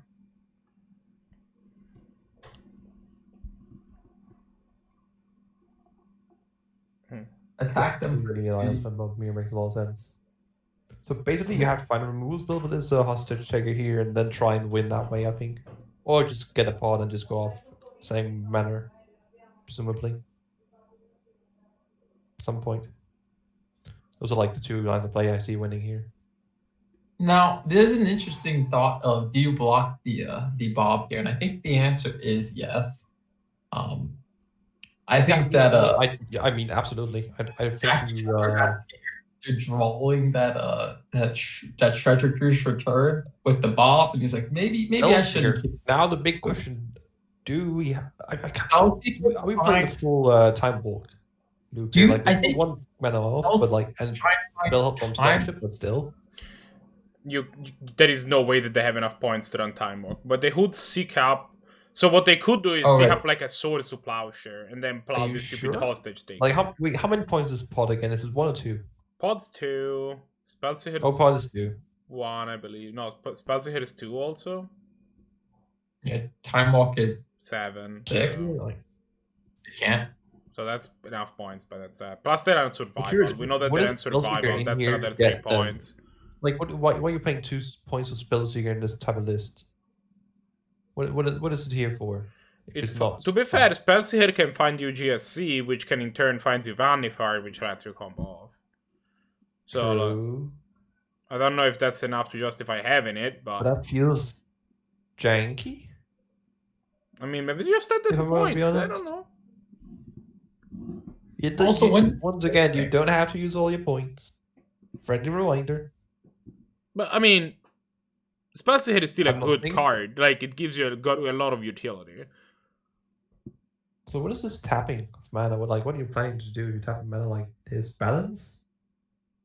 Ooh, Okay. we might actually no swords. We might see a swords here on the Yeah, I'm Swords, assuming hopefully- I'm assuming you get like a plow and plow the stupid hostage taker. This hostage here has never done its thing. Yeah, there it is. Try and set up a birthing pod line here. Presumably. mental Can you misstep. Oh, do Mental that? Misstep was a card that was stealing Cutting through clock JackyPeppers' here. hand. All planned. When Jackie did mental misstep on the first turn, they knew exactly how this game would play out. Actually. We just didn't realize it. It's kind of cool that this hostage taker can now poop out a Vanifar, which can then pour away the hostage taker.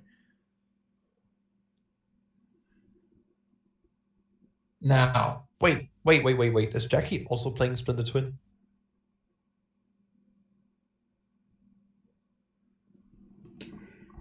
Yes, Jackie is playing Splinter Twin. playing No, Kiki. sorry. No. Symbolman is playing Splinter Twin. I don't think Jackie is playing Splinter Twin. That would make no The sense. deceiver. It's a deceiver exarch. Super Exarch in JackyPeppers' Alright, hand. alright. You It's better be time to playing check Splinter the Twin. If you're playing tapes. deceiver exarch and no Splinter Twin, I'm gonna be mad. I'm looking at it. Also, if you're you're hair. playing Kiki Jiki, then you just cast a Vanifair here and you have the win next turn. Oh, yeah! Oh, true. True. Or you could just Kiki Jiki is in her list! Sorry, what? They're playing Kiki Jiki and Splinter Twin. Oh my god. Please, the vet. please cast the hostage. One time, please. please, dude. Please, no, get greedy, come on, see the line, no! I want to see this No. so bad. No! Just go like, who's the pop player now, motherfucker? so Oh no! I mean, this is the safe Oh, play, there is a suppose, but like, We have been That is fair. informed that there is a Caracas in play. oh, this is a valid point. So, casting the Vanifar is not great. Quiet now, man. We can dream. We're very good at this. We're professional casters. We know everything we're talking about. We make no mistakes around here. None.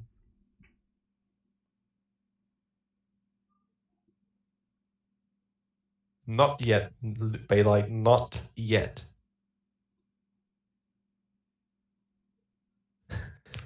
Did Bailite just use me as a pun emote? Hell yeah. I approve of this use. Just like full on like CSI Miami. Ah! Da, da, da.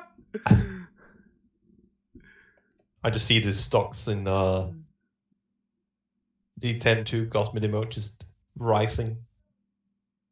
Stonks. rising up those GameStop stocks. Yup. That's the next thing that I'll invest in. So the question is, how does Simple Man get out of this here? Green Do is we- green growing again here.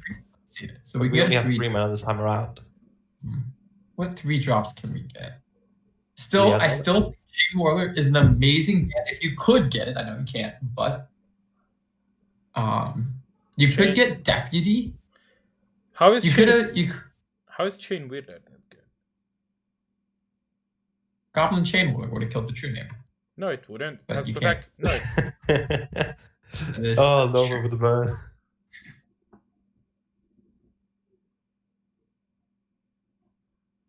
Yeah, I like It this has- acquisition. Why? how does Goblin Chain Whirler deal damage to true name names? It has protection from it.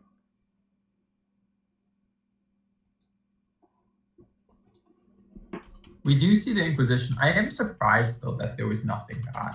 I mean, guess if I'm a simple man, I just cast March Casualties here.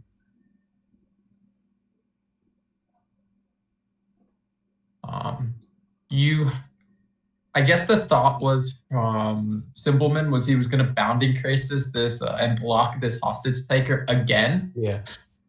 Why cast in response? Like now you're just. You didn't do giant anything but position. keep the better card in your hand, right? You get to keep your Green Sunseed, which you can find like a Deputy of Detention to get hostage. I have a good feeling they're not gonna keep my card though. Or Yeah, if, I have a if they feeling are, that this we might well Vendilion say no, thank click. you. Oh, they can't. Oh, yeah, this Vendilion click is about to say something. Actually, I think you just let them kind of cast it. And just go, nah, remand, bro. You're dead.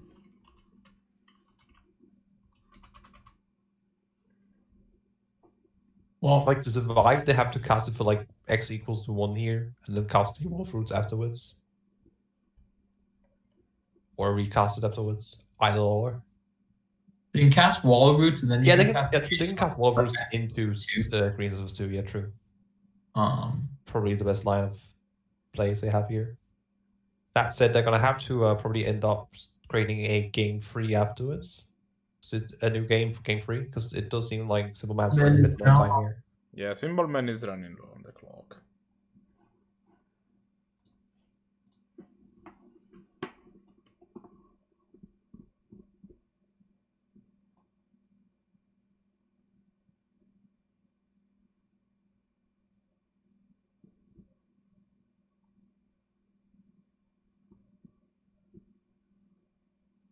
Now, since there's not much happening in the game right now, I do see just an update on the back tables. Luca did beat Blahguy, and so Luca is now 3-0, and so we will hopefully be watching him.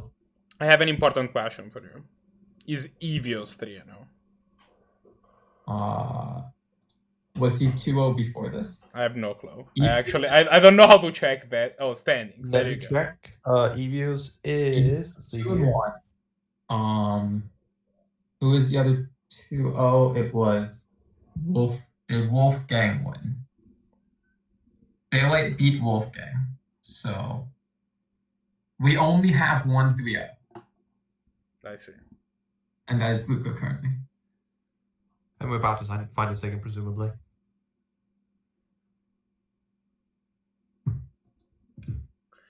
I don't know. Yeah. Huh. Jackie or No Footsman here taking down game 2. Yep.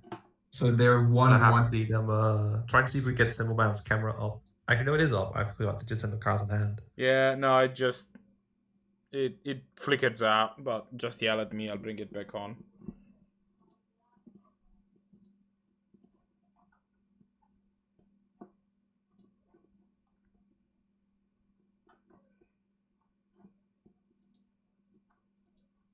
So both of these players, Simpleman and JackyPeppers, are both 1-1, and so neither of them will be 3-0. So we're only going to have 1 3-0 after the next Oh, I round. see. So there is a chance that they play Evia, that Luca plays Evia. Unless they've already played Evios, which I don't know. They already played, so there's not a chance. So they Right, played round 2 was Luha versus Evios. Let's go. This is a bit of an awkward hand for Jackie. You do have the gold playable cards here and some lands, but you also have a lot of red cards here. Three we red need a mulligan here. Mulligan there. You don't have a Storm as well. Ugh. I'll admit Jackie is running a lot of cards here that I find are just too situational. Simpleman's hand. His hand looks. Wait, the motherfucking Sahanja his own twist? It's a turn 3 Lotus Cobra. You have the option to like damage call for Kiki at some point if you feel like you can cast that. Yeah. The hand's probably fine. Alongside a Pistol Light at some point. Revelar is one of those cards that I keep seeing and I get why you want to play it. I just feel like it's often just clunky these days.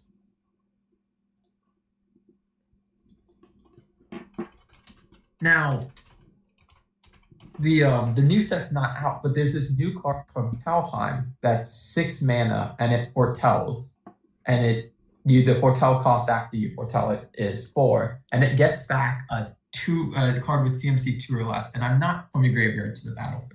I'm not sure if that will see play in these decks, but I do think it's an interesting card that has potential to. Have you considered knowing that? It is something that at least, well, I don't think it's going to see playing like pod decks. I think it's too weak for that. There's a slight chance you might consider them in not pod, but like birthing, not birthing. What is it called? Penance Renewal, like Sandy Bullocks or whatever they call those decks. Academy Erection Lines. I am think that firing might have a possibility. 100%.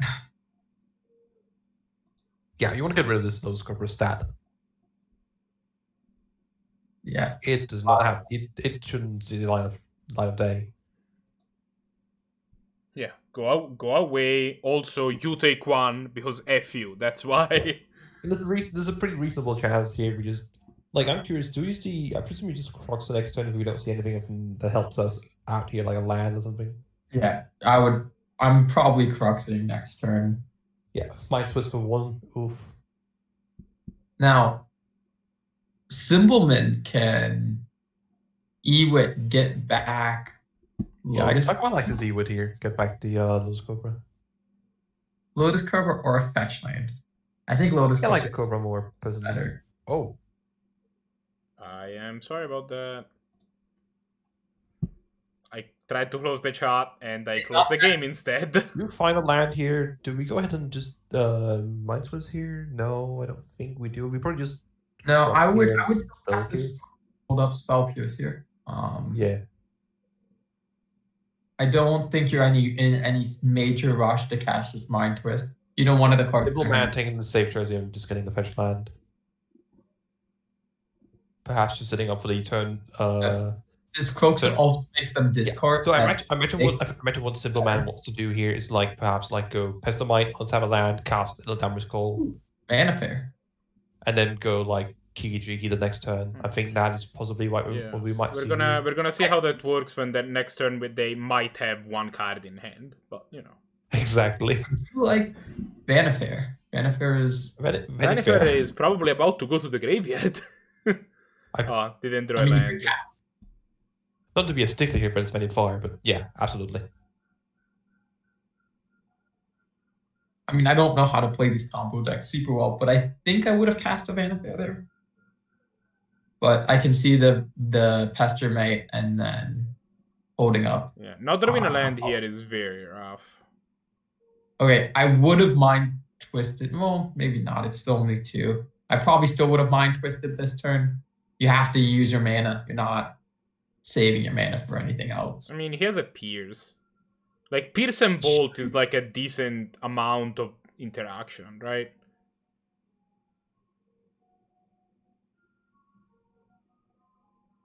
Pierce is going to do something here, but from their point of view, I would not expect Pierce to do much. Like, here you are gonna bolt a Pastermite, and they're gonna try to Ladam this call, and you're going to pierce it, and that's gonna feel pretty good. So Little Man actually came in with a good point here. He really likes the Prime Speaker because it doesn't really get counted most likely. It has to be like 4s. Yeah. Presumably. Like, I thought that playing the Vanifair was fairly safe.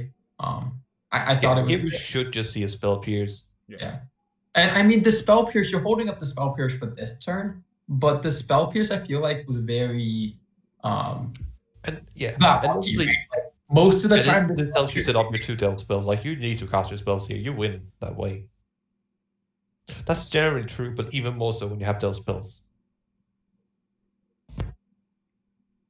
If I'm Jackie, I'm probably bolting this Pastermite now, which you do get punished because then these Coos can mop up. But I guess that the Vanifair is gonna get cast anyway. Loman over here saying who's running a Force Spike these days. Casually look over at my Kids these days that don't respect a good boss spike. tempo deck. Back in my days, we were happy to have a false spike in that deck, and we liked it. We just see Vanifair get cast here. Yeah. This is pretty decent. Yeah. This Lightning Bolt doesn't kill it. This Mind Twist now no longer does anything. Well, it kills a Pastermite, which is relevant, but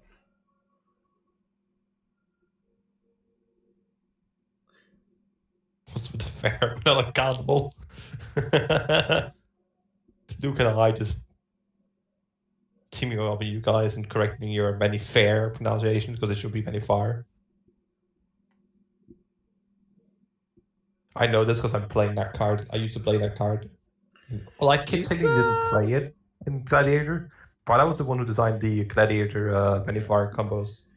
Initially, one of I them. think step 1 is you dig through time here.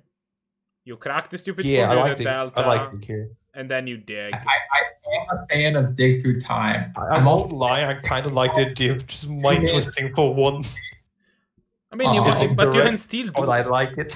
Like, you crack this land, you can exile your whole graveyard and just dig for 2. Oh, there's no way to pass here. No, I mean, if your plan is just to cast dig through time on your end stuff. I disagree. I guess if you really want to try and save... because there's you might... 5 cards. Sorry, I thought there was 3 cards. Like, if you draw... list. If you draw, like, a Terminate, you want to heal this No, this I thought it was going to cost I know why we're 4 playing... Okay, I can edit something. I think I have a decent reason to why we're playing Spellseeker now, actually. And it's called Ephemerate. Somebody made an Iron of Gosmith with, like, the little thinky hand underneath, and it's incredible.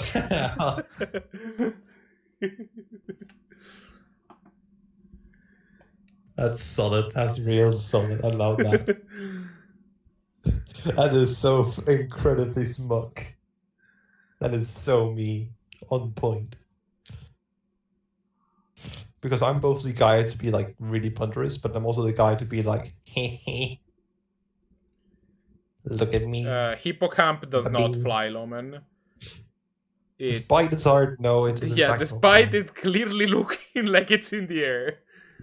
If you know what a hippocamp is, you would understand it. But if you look at the art, like you just like see like on the bottom right, you can see the water. I mean, hippocamp is just a scientific name for a seahorse. In Greek mythology, it was a literal seahorse, but it's a seahorse. That's their genus name or whatever. So the question is it a seahorse or a seahorse? I don't think I get the difference. Well, one is 2 words, another one's 1 word. Well, I mean, in Greek mythology, it was a marine horse. And as a Dane, I can tell you there's a big But like difference. now, it is the scientific biological name for an actual seahorse. No! Oh god, I'm just enjoying these emails in chat. I'm sorry, I'm going so off topic, but Jesus Christ. Oh, getting back to the game here. Yes. What do we actually have? The game master can't get back Arcudo. Oh no, we're just comboing here. Never mind. Doesn't matter at this point. We have the combo. Over. Your Vanifair now taps. Oh no, why are you doing this to me? Why? Why'd you do this? Is Vanifar? Doesn't. Vanifair. F-A-R. Your Vanifair.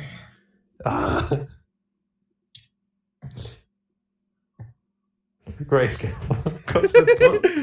All around me are You familiar. literally use points on that, Luca. You mad, man.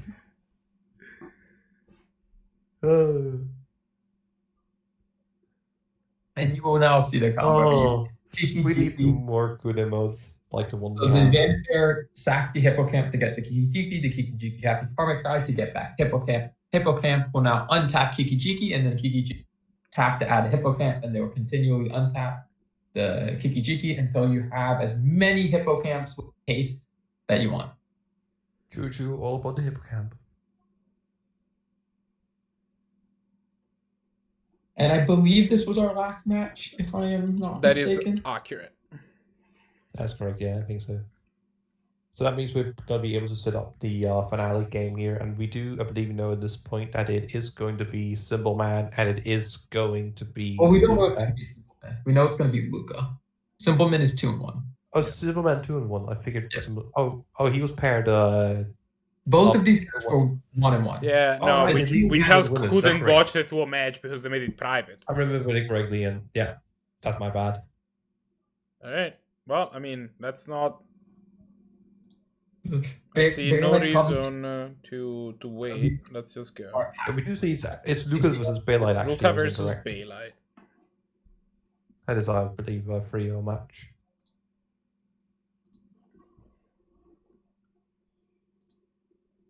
We get to watch And whatever. that's like our only 3-0 match. We only have one 3-0 player and a bunch of 2-1s. Yeah. This is a large result of the bye we have, so that's one of the reasons. Oh, Gosmith, About 8 players, you can't be guaranteed to have more you than might one want to 3-0. check tournament discussion chat. Just putting it out. 1 second. Wait. Neat.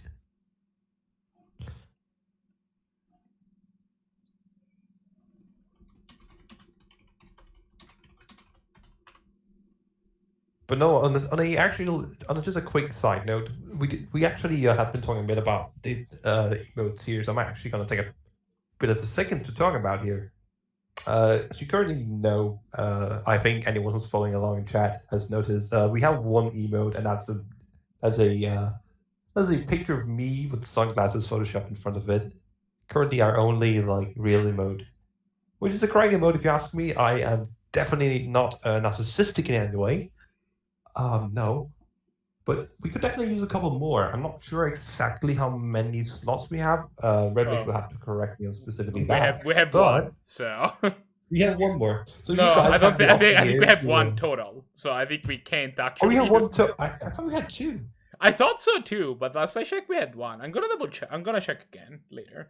If we have, in the case we have 2 emote slots, here's your chance in chat while we get the game set up here to come with suggestions for what the second emote, at least when we get one, should go to. I'm also not a liar. Lucas' hand is not keepable. We can mulligan that. Bailite's hand. Either hand is. I've only what I think John list here. Look good. Or maybe no, it did. This was like a John Aggro deck. Again, Bailite's hand not looking good. I only see 6 cards, so I don't know if the 7th is on hand. I could see this being kept, but not looking great. Luca, come on, Luca, you got to mulligan your hand. You can't be mulligan is sort of cowardly. Okay, this hand's a lot better for. It is actually not insanely great either. It's a hand that plays in turn 3 at the first. Keep this on 6. So I think you put the kitty cat back here. Sadly, kitty cat. What is the Blahguy card in their hand? What is the what? The blood braid off. Sorry. The Blahguy card. Yeah. Oh, sorry. That's, yeah, right. That's the a juice. That's a drag manker. The juice is loose. So I'm just gonna get that card for you in chat. It is a Bailite black green for free haste with scavenge for free black and the green. That's it. We see Bailite say he almost accidentally bottomed the land. Oof. I have a suggestion for Bailite. Don't do that. We see the kitty cat go on bottom. Yeah, that makes sense because you don't have any 2-drops in your hand that you get back, and you don't want 2 3-drops when you're planning to probably play.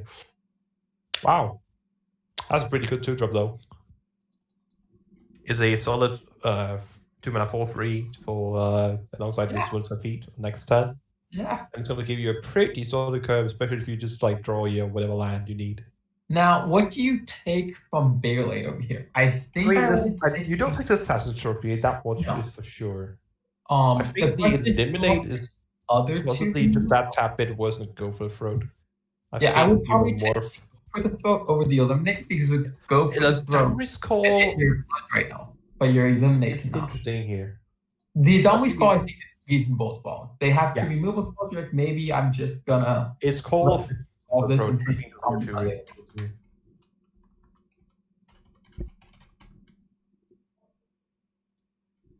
You see the child enter. We did not draw land from Bailite, so looking great, and there will be a bit of pressure coming on the battlefield. I do like this honor here. It's not going to be that relevant this turn right now, but being able to get back this Liberator, especially if they kill it on your turn. Yeah, if they kill it during your combat, then you just get it back and. Yeah, post combat, yeah. Again. Pretty solid. That said, Bailite's gonna have to learn to draw land first. Not what you want to see here. No, absolutely not. Um, I'm just gonna get all aboard the beat train here. I do think that if Which you is- draw land next turn, you're still in a decent spot if you feel like. Oh, this is not a card I expect to see in this list, and I'm not sure I'm a big fan of it either. Heir of Falkenrath. It's a card that we've seen Luca played in his Madness deck where it makes a ton of sense. It's a free discard that puts pressure on the board, but like, I'm not sure I like it here. It's a curious choice. You're already playing 3 colors. You should have more consistent, solid 2-drops that don't require you to discard a card. I'd imagine. Is Basking Root well in their list? If it is, holy crap, that's greedy. I'm just saying this is a pet part of mine. I know it's probably Yeah, just Ravager, true. That is also a solid reason. I just don't imagine there being enough synergies. And don't tell me that discarding Dragmanator is synergy. It you ain't. hit Nazis here. There you go. Oh, that's actually a really solid hit. You can now take one of the removal spells and just... And this was another reason why you didn't really expect it, but if you had taken one of the removal spells over the Aldami's Paw first, you could have hit a second removal spell. So is it free lands for the Elvish Reclaimer, Name and Aimer? Yeah. Yeah, so you can't block currently as a free fall. No.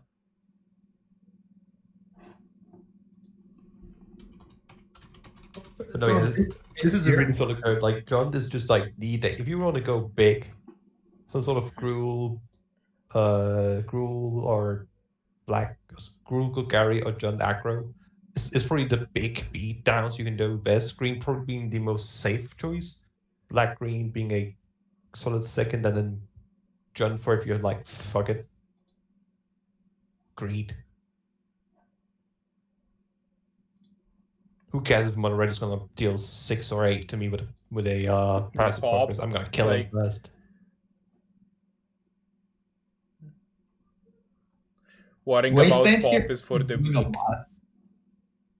So we're not. So we're just gonna see a Lineana here, I'd imagine, or maybe just like blocking other maker. Kill one of these idiots. Do we have too much? Do we have too many cards we can cast alongside strip mining here though? Either as an option. Perhaps? No, I mean you have Assassin's Trophy, but I don't think you want to waste your here. I actually don't think Assassin's Trophy plus blocking is a bad line of choice here. Ewit also quite solid. This does take care of 1 creature. Does mean you take 3 here, going down to 2. Ewit gets back eliminate probably, or go for the. I can land, I think, here as far as I can see. I don't. Okay. I mean, Curious what Bailite's Mark, line of check hands. thinking is here. I'm trying to remember what Luca has in hand here. They do have a this Pete land here. I really want to That was the only card I remember. Okay, it was on Earth. Because we currently do not have any cans. Which, if you attack with both, the Bloodbraid Elf gets blocked by this. Is this They also have the Noble, right? This is one of lethal currently. Assuming they don't jump the Dragmangler. So you definitely block here, and you block here. Yeah, and you kill the Elvish here. Blocked. You bring them down to 1. No, I think you kill the Elvish here, honestly. I don't think the 1 life is big enough. I guess actually, if they did pick up a fish, 1 life is pretty big. And actually, what you do is you can get the you can unearth the Dreadhorde Arcanist. True. Yeah, that's probably what you end up doing here if you don't have like a burn spell in hand. So I've looked into the mods thing you were saying earlier. We currently only have 1. What we do have available are the cheering emotes. So you have the emotes that people unlock by cheering with beats. That and those we don't have currently. So that could be a thing. That Look, if you want more of these emotes, you just gotta convince people that this is a place to be on a Saturday evening or Saturday afternoon, depending on where you are in the world. I'm pretty sure for everyone it's at least Sunday, not Saturday. I That's what I wouldn't be said. so You sure. heard wrong. All of you are wrong. I make no mistakes here. Now, I will say, I actually did not like the Dreadhorde Busher killing the Elvish Reclaimer there. I actually would have preferred the Dreadhorde Busher just hitting Bailite for 1, because next turn you can They unearth the can't do the Dreadhorde Delta suddenly. Sure. And yes, bringing it back does indeed make it pretty much guaranteed. hit them. And all, you do know that they got back this polluted delta last turn, and it stops them from cracking this polluted delta if they are at What 1 we're gonna life. see here, Leon is not that threatening, honestly. Like, it kills a creature, and then you still face lethal from Still dead the right board. on board. I'm not seeing it, and I don't expect that we're You- supposed to either. Act in your deck, but that's not a black creature. I think, I We're believe. just gonna cast the White Pact here. I don't see a problem with that. That can't go wrong. I would still be using this on Earth if I would Luca. Agreed. None of this is gonna matter really. Yeah. Bailite taking honorable way out. So that was just an unfortunate missing of the land drop. I didn't like Bailite's hand because I didn't think the 1 land was good enough to keep. Like it only had 1 land.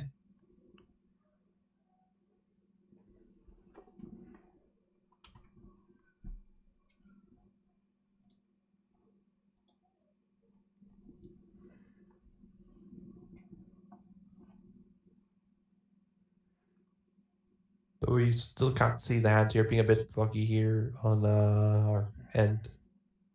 Just gonna have to see what happens. I'm can't believe it. I am There we really go. hating Windows right now. Lucas' hand is missing a green source currently, although like the Death Shaman here. But also Lucas' doesn't really need it currently, so that's fine. It actually looks pretty good. Yeah, both hands look quite solid here. That there's a green source for you. Yeah, the Yep. Marsh spots. That said, I really like Bailite's hand here. Bailite's hand goes Grimflayer Into Tracker, into Choo Choo. We have a big boy board now.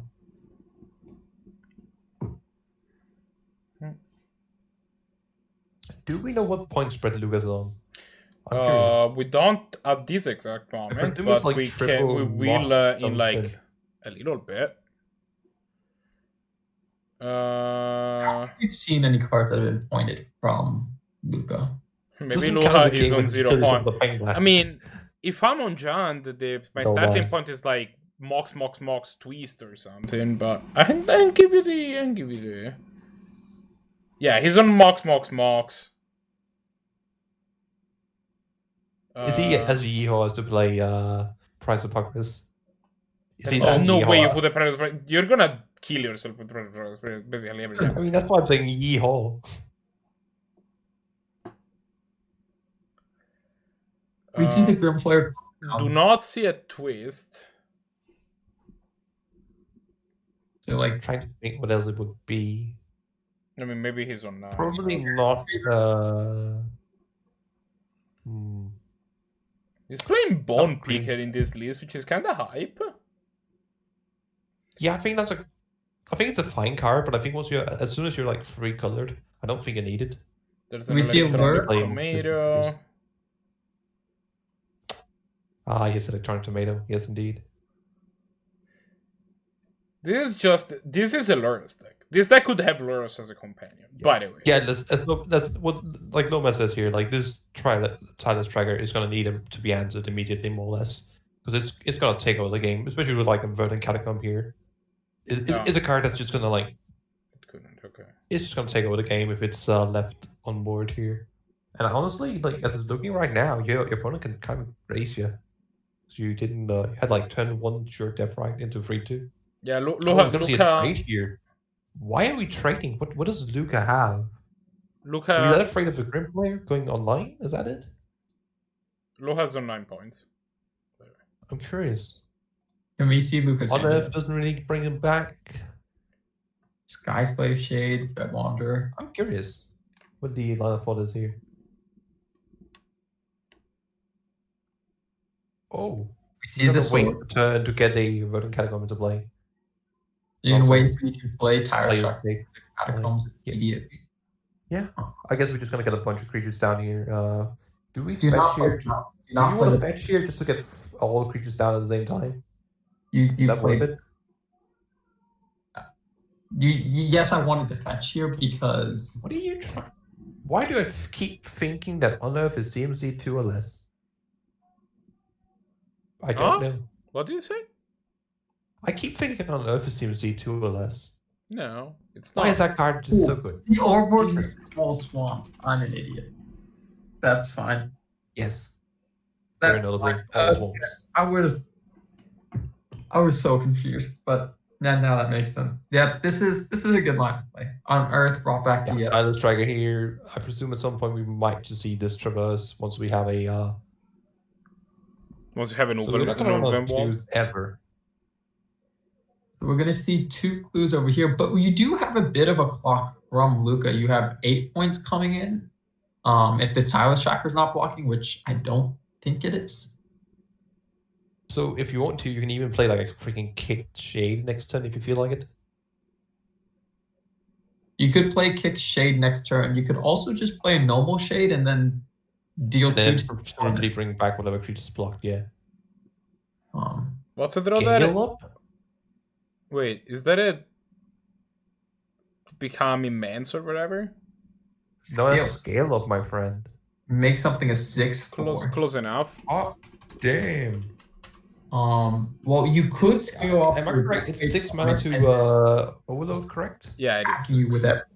Jesus Christ, he's 1 mana off. If he's green enough and just waits turn, and maybe draws land, that could just turn everything into 6/4s. It's like, well, here are some 6/4s. So you scale up.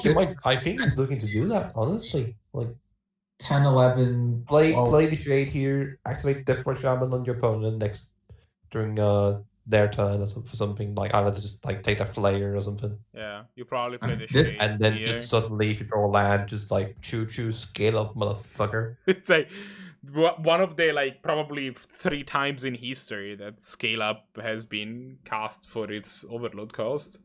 I imagine it's been casted for Overload a lot in limited actually. That's fair. Even without, though, like even if No, because in limited you wouldn't put this card in your deck, right? This is not a card I'm you put pretty in sure your this is a pretty good overrun card in the token base deck. I guess if I you're will planning to say- always overload it. if depending on what Bailite does next turn, the scale up's just lethal normally. Oh, you're thinking like just what throw it on a creature? So you deal 2 with the Death Ray Shaman, right?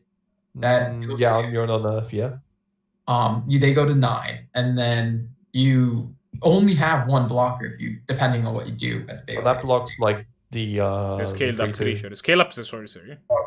And then you Actually, have if they scale up, you block scale up creature, you take 7, 9 and then damage. you can just scale up. Yeah, that's actually you're right. But Bailite has this Myra Triton, which Yeah. stops this from So being. I presume we actually just equip the sword and swing here. Because it's gonna stop as much damage as it's gonna like like the creature killed by tagging. It's the same amount of damage. Or Unless- Ray Shaman. I think you actually I think that makes you block with Jeff right here actually for that reason. But then you don't overload. But you That can't overload anyway because they're gonna blow up your Death Ray. You need to. Here's the question. Maybe they blow up the Lurus first because the Lurus gets back Death Ray Shaman. And if you think that's the case, then you could just not block. Yeah, like you have like pretty much unlimited blockers for this. Yeah, I guess, yeah, you have a Loras in play, never mind. Just throw that stupid idiot in front. And just non-normal something. Presumably. Do you still hit the unearth here? Or do you start going to the Grim player? And No, it's the you winding want to way. deal them damage. The unearth You- kills them too. I didn't realize it was finding way in the graveyard. I missed that one. there's also an Unearth in your grave. So Yeah, no, that's what I was saying. EDO and unearth. We'll take Brawler, good card, but a really good scale as well. You really? I think that's like 4 cards in the entire. Like this deck is like 4 cards off from being from having Lurus in the companion zone, which obviously it's not a thing in our format. But I think you were supposed to cast Scale Up here and attack with everything. Did you cast Scale Up on a non-lowest creature? And you deal them 1, 2, 3, 4, 5, 6, 7, 8. To be clear, you're picking CMC 2 or less or CMC 3 or less here. Because if you're saying 3 or less, that's not correct. Are they actually playing that many 1s and 2s? I am thinking CMC. No, I'm thinking CMC too. Yeah, they are playing that many. There's like Ancrop Crasher, Bone Peaker, and like maybe 2 other creatures or something like that. I do think Luca misplayed this last turn. I think what you were supposed to do here was you're supposed to scale up a creature that's not lowest, and then you attack with everything. And then if they block a lowest, they're just dead on board. So you scale up your 2/1. Specifically hit a 2/1. Yeah, you scale up for 2/1. And if they block lowest, then they're dead on board and they die. But if they block the scale up creature, which is forced now, you don't lose any of your creatures and they go to 3. You have an active Death Rate Shaman. Or you have a Death Rate Shaman that can jump block, and It feels you have like attacker right now when they're at 3 life. So I would have probably preferred that over what they did.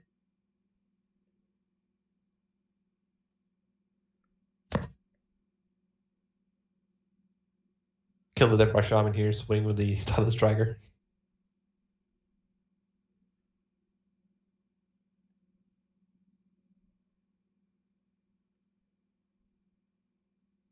This is definitely still a bad position for Bailite, though. I was off by a bit. It turns out there's a few more creatures than that. But the deck does have 33 different creatures that Lurus can bring back. Like 1/3 of the deck is Lurus targets. Talus Dragger is still an option, I suppose. Depends on like what exactly we have here. And so this doesn't do anything. What do you have for white souls here in Bailite's hand? So you scale up a 2/1, and you attack with 4 creatures, and you get 5 damage in. And then your death rate is lethal. So yeah, you just kill your opponent's blocker. is this lethal now? This is. It's gotta be lethal, right? It's lethal. You block the 3 power, you block the 3/1, and they get dealt 1, 2, 3, 4, 5, 6, 7, 8. Unless they have a spell. They did it. Good job, Luca. I'm for all the job, tournament. First tournament going 4-0. Luca, the player that we probably have spent in the past the most time randomly berating for reasons not completely clear, and he showed us. No, absolutely. Like I admit fully, I've been one of the people who's been like very like knowing Luca in real life. I've been probably a tad bit overly harsh against some of their more skeptical choices, but this definitely looked really solid. To be fair, giving some crap to your friends is a time-honored tradition, and it's fine. Like, you don't need to. No, I mean, I definitely went overboard. Not a question. Because this is the last round, and before we start our next game, before we start looking at the next game, do you want to talk to Luca for a little bit, Cosmic? Oh yeah, let's. Yeah, sure. Why not? Looks like a really interesting deck list. I'd actually like to talk about it for a little bit here, if he doesn't mind. Luca, you there? Hello? Hello, I can hear you.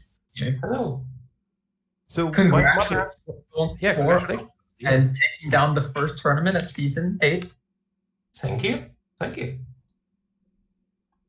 We only caught your last game against Bailite, but it did seem that your deck was very aggressive and you were able to get through that tireless tracker, which we were worried that the tireless tracker, you had no overtake the game with its effect. But you were able to get the aggressive start to overpower. I realized that there is no way to outvalue that value train, so it was just to go through it, like just pedal to the metal and hope he didn't have time to draw the cards, and he didn't. We had interesting discussions on the scale up though, right? We thought that we were really hoping that the scale up would be overloaded. We were all hoping for that land drop. I was too. But I do think that not the turn that you won, but the turn before, if you scaled up one of your creatures, you had very close to lethal, and it forced the opponent's Mire Strike to block whatever you scaled up and brought them to like I think 2 or something. So it was an interesting decision, but you got there. I was scared that if Bailite drew just a single card off the top. What? I am apparently Discord chat now. We have apparently an overlay here from a. Just keep going. I'm working on this. Well, yeah. I was scared that from the top deck plus a single draw of the clues would give enough answers to effectively deal with my board, enough that I wouldn't be able to get through. And the second that I don't have the tempo advantage, that game is lost, from my perspective anyways. And so I was maybe a bit too like reserved or played too carefully there, which might be a holdover from my combo days. But yeah, that was the reasoning. I was afraid of getting blown out, and so I wanted to make it lethal, like save it for the turn that it needs to kill somebody. I'm just going to quickly ask you, Red Metrio, how far are we into getting the next match up and going? How's that looking on your end? We can get the next match up whenever we have your. We have your pick of UnusualThunder versus JackyPeppers or Simpleman versus Blahguy. We haven't seen Simpleman play, so I think that's the one we're going to be. I think we saw Simpleman play last. We did see Simpleman play last round. Is it someone? I think we haven't. So it's Grixis Mirror versus what? Who was Simpleman playing? Simpleman is versus Blahguy, so he's versus Rakdos Aggro. I'm kind of in for that. So it's Rakdos Aggro versus Pod or Grixis Mirror. Yeah, Pod. I would like to ask Luca one more question in the meantime, actually. Usually people, when they play Aggro in this format, tend to play monocolored, mono red, mono white, mono black. Sometimes you see them two-color decks like green, red, or black, red. You chose to play a three-color brew this time around, opting to go for Jund. I'm curious, why that particular color combination? Or was it one of the more simple mono or two-color ones? What was the line of thought there? You can't see it anymore, but basically the initial concept was hyper aggressive, and I found that after black and red, green had the highest upside of highest density of 1-mana threats. You were kind of trying to do kind of like that 5-mana 5-color 1-drop nonsense that I think Alex Tasty played one, but like without quite going that deep. Yeah, and so a high density of 1-drops, and then 10 to 15 2-drops, very few 3-drops. And I just over time found out that no 3-color, you can't go quite that fast. The mana screws you over more times than not. And so that concept has morphed into this. And the reason I have stayed 3-color through that transition is because of cards like Grim Flayer, Putrid Leech, Voltaic Brawler. The multicolored high upside 2-drops is what really adds the green to this deck. Yeah, Bloodbraid Elf is nice, but it's the 2-drop slot that gets there. Oh, absolutely. Like, you get a lot of, especially green is really good at just giving you some of that beef you don't get in red and black, as I mentioned before. And, it's definitely interesting how you mentioned that one thing you do get when you go more colors is you get more options. Usually what we see when people go for multicolored aggro, like, say, just green, red, or green or red, is that they tend to go a bit bigger, a bit greedier, because you have more powerful multicolored cards. You chose to go the other way around, where you said, well, I have access to more effective cheap threats, so I don't have to play the bigger ones I don't have to play bigger cards to have better quality overall. I can just play fewer, cheaper cards, especially at 2, where I probably can more because easily get my third or second color online than turn 1. I definitely think that's a really interesting line of thought. And it seems like it really paved out for you. You didn't have too much problem with them, and at least in the one game we did see here, seemed quite consistent, quite solid, and definitely did bring some beatdowns. Yeah, absolutely. I don't know, Santi, if you have any other questions, or if Luke No, has something to mention. The only thing, Loman was asking a question in chat, and he was saying the only thing he was Bailite played the turn 3 Sword of Fire and Ice. Were you concerned about Bailite having a lot of removal in hand because he was clearly threat low because he didn't play threat at that point? No, I didn't quite know what to make of that play. It didn't make me think that he had a lot of removal in hand. It was quite puzzling because if I can see why that should have made me think of removal, but I didn't. I was concerned with Bailite playing any kind of like a bird or something like that I wouldn't be able to block.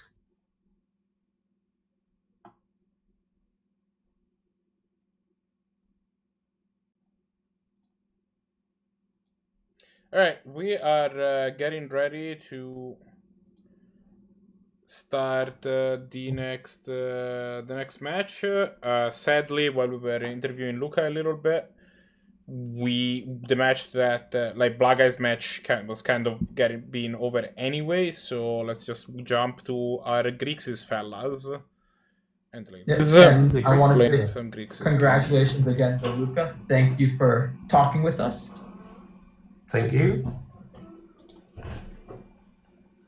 So we have a great lots of premiere lands here. in this battlefield. Yep, this is one of those matchups that you will not be surprised to see. One of the players has a library of Alexandria. Sure does. Doesn't have the cards in hand. One of them has non-lands in hand. I do like not having lands in hand at this point in the game. That is a very powerful effect, and is also at a higher life total, and is not about to get killed by Arc Trail into Lightning Bolt or similar. Arc Trail into Snap. I mean, you could literally just. I mean, you could just have like Arc Trail into Snapcaster Major Tier as well. Colgan's command. I would also do it. Sure. Do we know what the match score is of this game? Yes, we do. UnusualThunder is up again. So, I think so it looks like we're going to go to a game mana by 1 there. That should be Lethal Mist. Yeah. I'll admit I didn't count that carefully. Now, I don't know. Maybe you could draw something like a recall into Lightning Bolt. Land does not. Island. Cracking this prismatic. I don't usually do it. So yeah, I'm gonna go into what I think is. I suppose is this game 3 then? They're starting game 3 now. Yeah. Are we starting a new match? Because I do see that JackyPeppers. It appears so, yes. Okay.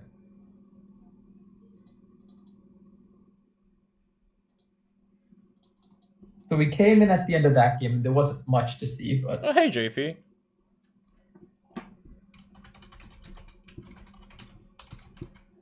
JP, being a donkey. Yes, also a good friend of both me and Tim.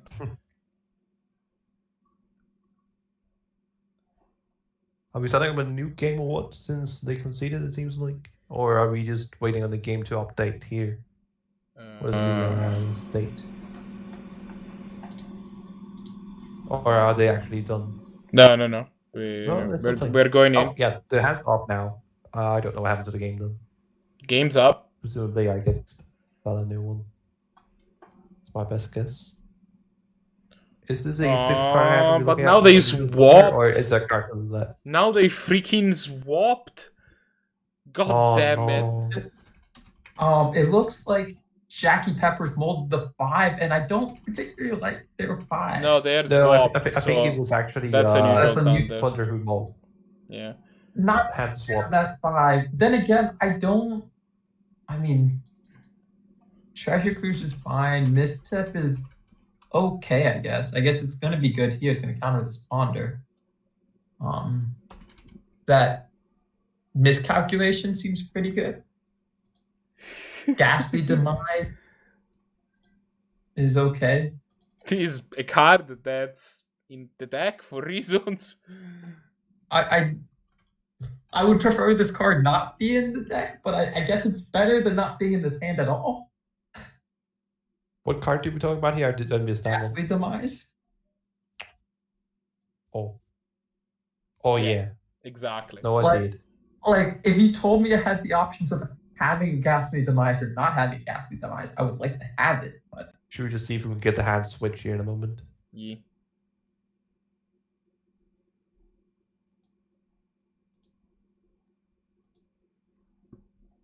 what is this, a damnation here? Which is probably not going to be that well. Or alternatively, you could have used the background as one of their cameras and just reshape that. That'd be awkward, but you could. So see a Ponder here. Yep. Makes sense. Probably going to see a mental misstep here on this Ponder. At least that. Yeah, I I think would- that's perfectly fine. Like you still have miscalculation up and Spill Pierce. You. I think you're just fine hard casting it. It's turn 4. You mental misstep whatever you can mental misstep at this point. Agreed. I'm not a huge fan of paying mana for mental misstep. I am fine within this specific position. I agree. Normally, I wouldn't. We do see. We're almost at the point of. Why would It's you tra- cycle this? Just a bit greedy, honestly. We can cast a Treasure Cruise next turn. So we go down to 4 Crescent Gray, out to 4 Crescent Graveyard. We could hard cast Treasure Cruise, but I'm not sure I'd recommend that in this matchup. No, but Counter Scold's fine in this matchup. Just you Yeah, do. Counter Sword is in the gate with upside. Oh. And the gate is great. So upside is just better. Do both players have a Treasure Cruise in their hand? Both players have a Yep. Treasure Cruise in their hand. I didn't It's realize just that. who's going to cast the Treasure Cruise first and who's going to get theirs camped first. In reality, and it looks like if Thunder goes for theirs at some point, considering that Jackie doesn't have a hard count anymore. Or I guess they never really had a hard counter, except for the mental. That means if Thunder just dares the do you have it, they're gonna draw 3. And especially with double counterspell, I actually kinda like at least just going for it. Like If you're gonna go for it at some point. bolting, I like bolting just to fill up your graveyard because you still have to pay some amount of. You only have 1 card in your graveyard. We lost hands again, Marco. Hitting your land drop, that's what you want to be doing right now.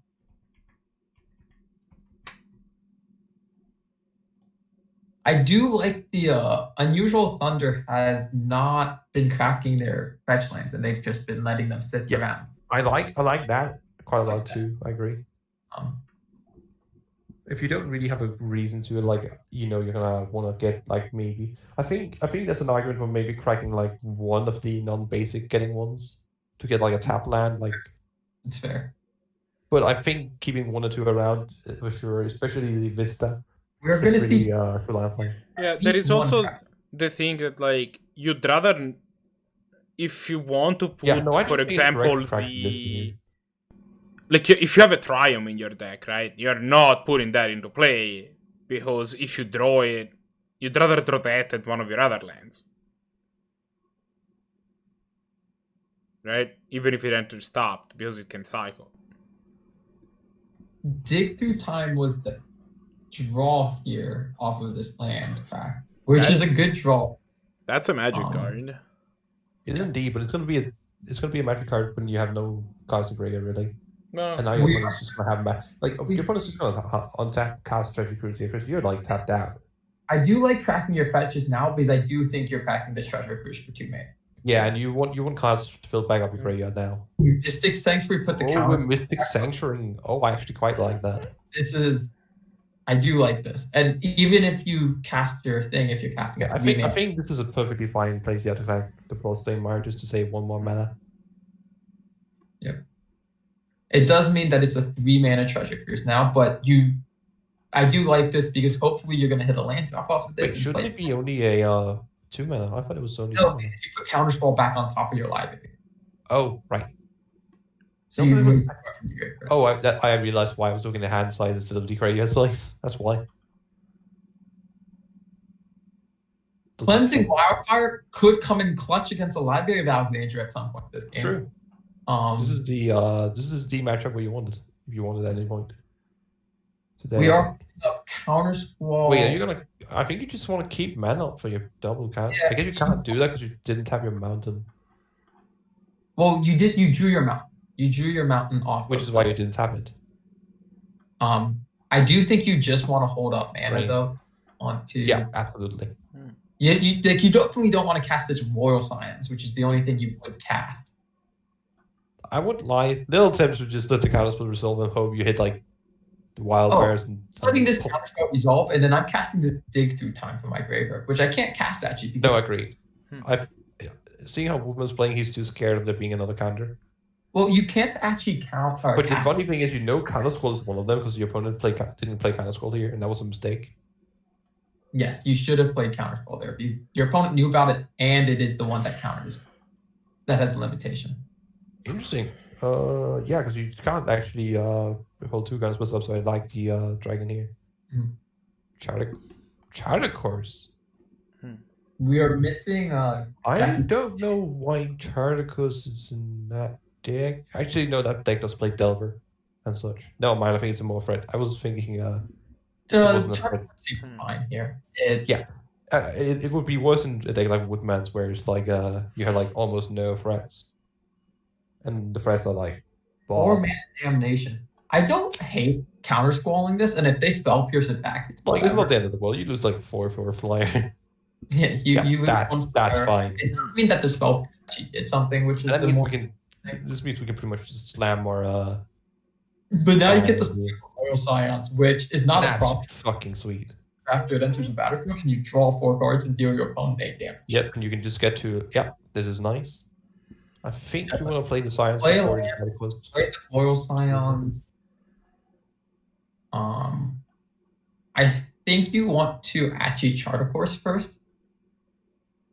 Oh, this solid bot work here, just getting rid of all these buggers. Really lovely. Yeah, I think. Oh, I'm surprised we didn't say Charlie podcast there. That feels a bit greedy on my end. I think you just want to like. We're gonna Like you're sitting with 2 balls in hand. Oh no, mind, we do see a cast here. so we have charter course being cast. And hands going down again for both players once again. You have to figure out what in the world is causing that. If you don't know. For what Really. I think it's just they need the bigger monitor. For whatever reason, when a window is completely covered up, Windows stops rendering it. Which, I mean, yeah, makes sense, but also is very annoying. So I won't lie, Jackie or Woodsmith, I'm not sure what you prefer being referred to. We might have to, if you have a specific preference, tell that later. I'll have to ask. Yeah. But I feel like there's just a bunch of overly cute cards in this deck, like that don't really fit with the rest of the strategy, like Sinkhole. Cast here, and it is gonna resolve. We have Ghastly Demise, Anger of the Gods, and I don't see what the last card is. Destroy target land. Sinkhole. Yeah, I like Cleansing Wildfire a lot more than I like Sinkhole.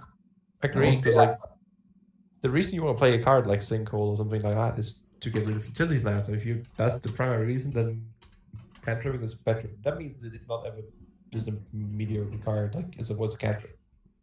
Yeah, like you can, and at the very worst, like Sinkhole, just you're down a card. Cleansing Nova, you're equal on cards, right? You target your own land, or you target your opponent's Then land. just twin and Liliana up to Last Veil.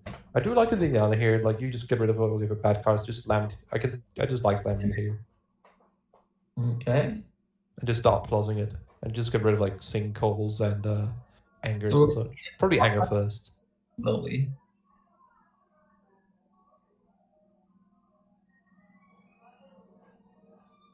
Oh, did this Royal Scions eat a lightning I think this Horror Science ate a lightning bolt. I noticed that. I don't remember that, but that might just be my memory being correct. Then. It happened right before the dig. You might be right. I missed that then. What is this blue card?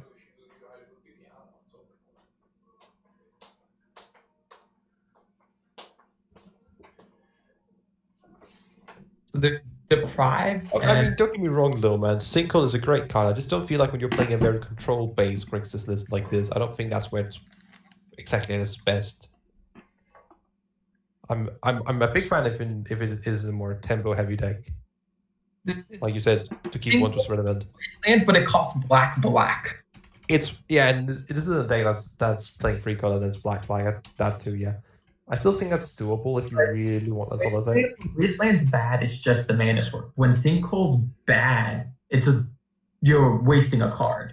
Yeah. If Cleansing Nova is bad, it just replaces itself. Or Cleansing Nova. Do you see quite a solid hand here from Thunder here? This is Prime alongside what's it called? Sanctuary, Mystic Sanctuary. Pretty solid setup. I think we just get rid of Bolt here. Unless we really want to like Bolt Electro. That card is. I couldn't read the second. But then if you question is Bolt Electrolyze or Blood Choose first better to kill the Liliana here? Because they're both equally card effective and both same amount of mana. But Electrolyze gets 1 damage on the I think that you're just gonna let this. I think. Well, I want to hold up my counter spells. That's the first thing.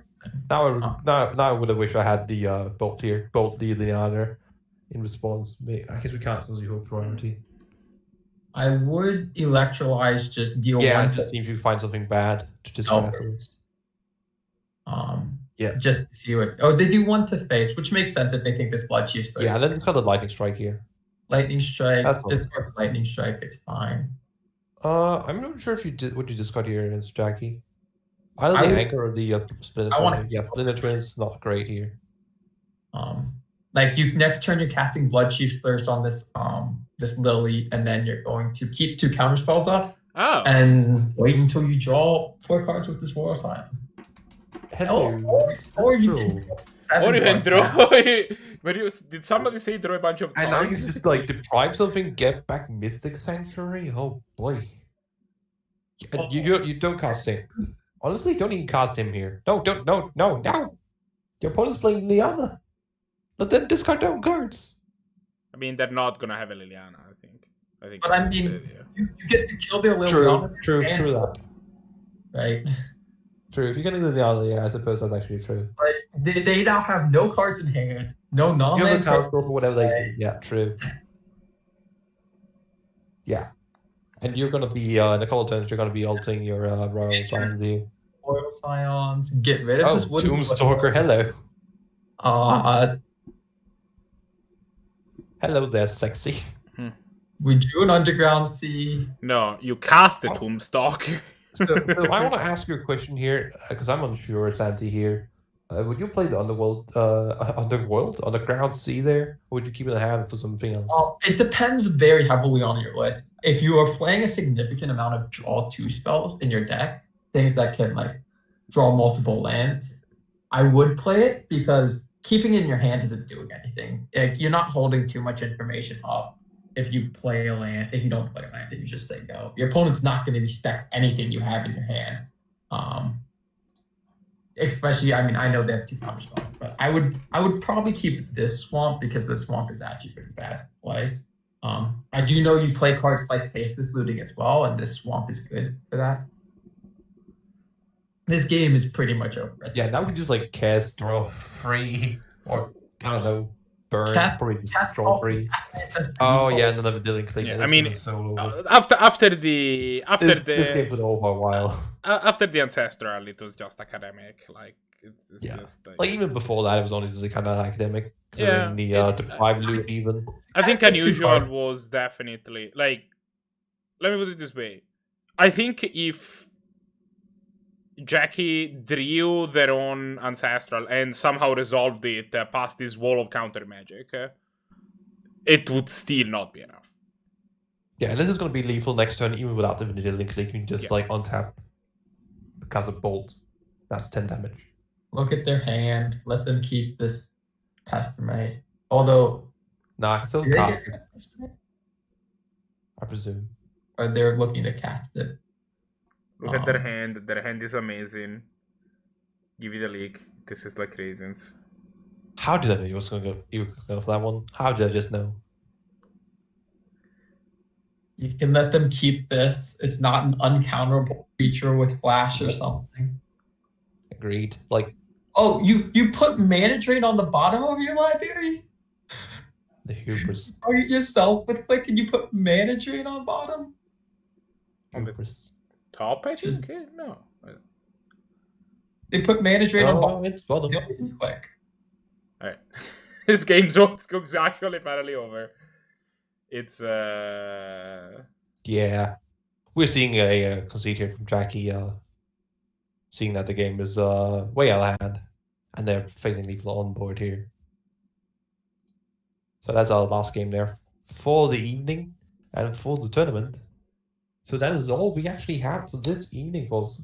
Once again, a couple of reminders. If you're interested in Canadian Highlander after you've seen the stream here, we have a Discord where you can join us, talk about everything Canadian Highlander, play some games, or even just chill and talk to people. And if you want to join our next event, as Santi nicely put here in the comments. And if you want to support us, as always, folks, we will really appreciate a sub. Might mean we actually get more emotes, or just can end up providing a bit of prizes for everyone. So then once we have our finale, or perhaps even at some point if we get enough, I was going to say income, that's perhaps not the right word, enough sponsorships, and I guess in a way, then we might be able to even perhaps have prizes for the weekly tournaments, if we're lucky. Yes, again, thank you, Lowman, thank you, Luca, thank you, everyone, for either just watching, for playing in the tournament, or anything else, just being here, honestly. Thank you kindly. Alright, so now that... do we have anything else we want to mention here that I've forgotten? I think that this is it. If the people that want, if you watch this event again and you are super into it, sign up. The link is !next event. There isn't much else to say. I'm gonna shunt all of our population over to somebody else who's online. Let's go on Noise Surge. Why not? Oh my god, the camera, why? I'm not. Cameras and webcams just have not been on point today. That's something we're gonna have to look into. I'm not gonna fix it. I'm not gonna fix it. Oh, not this time, but for next time. For next time, sure. I'm in for that. But I don't know that I have a capability of acquiring a screen that much faster. But either way, let's go hang out with Surge for a bit. And yeah, I will see you on the other side of the raid. Bye. Bye. Goodbye. Bye.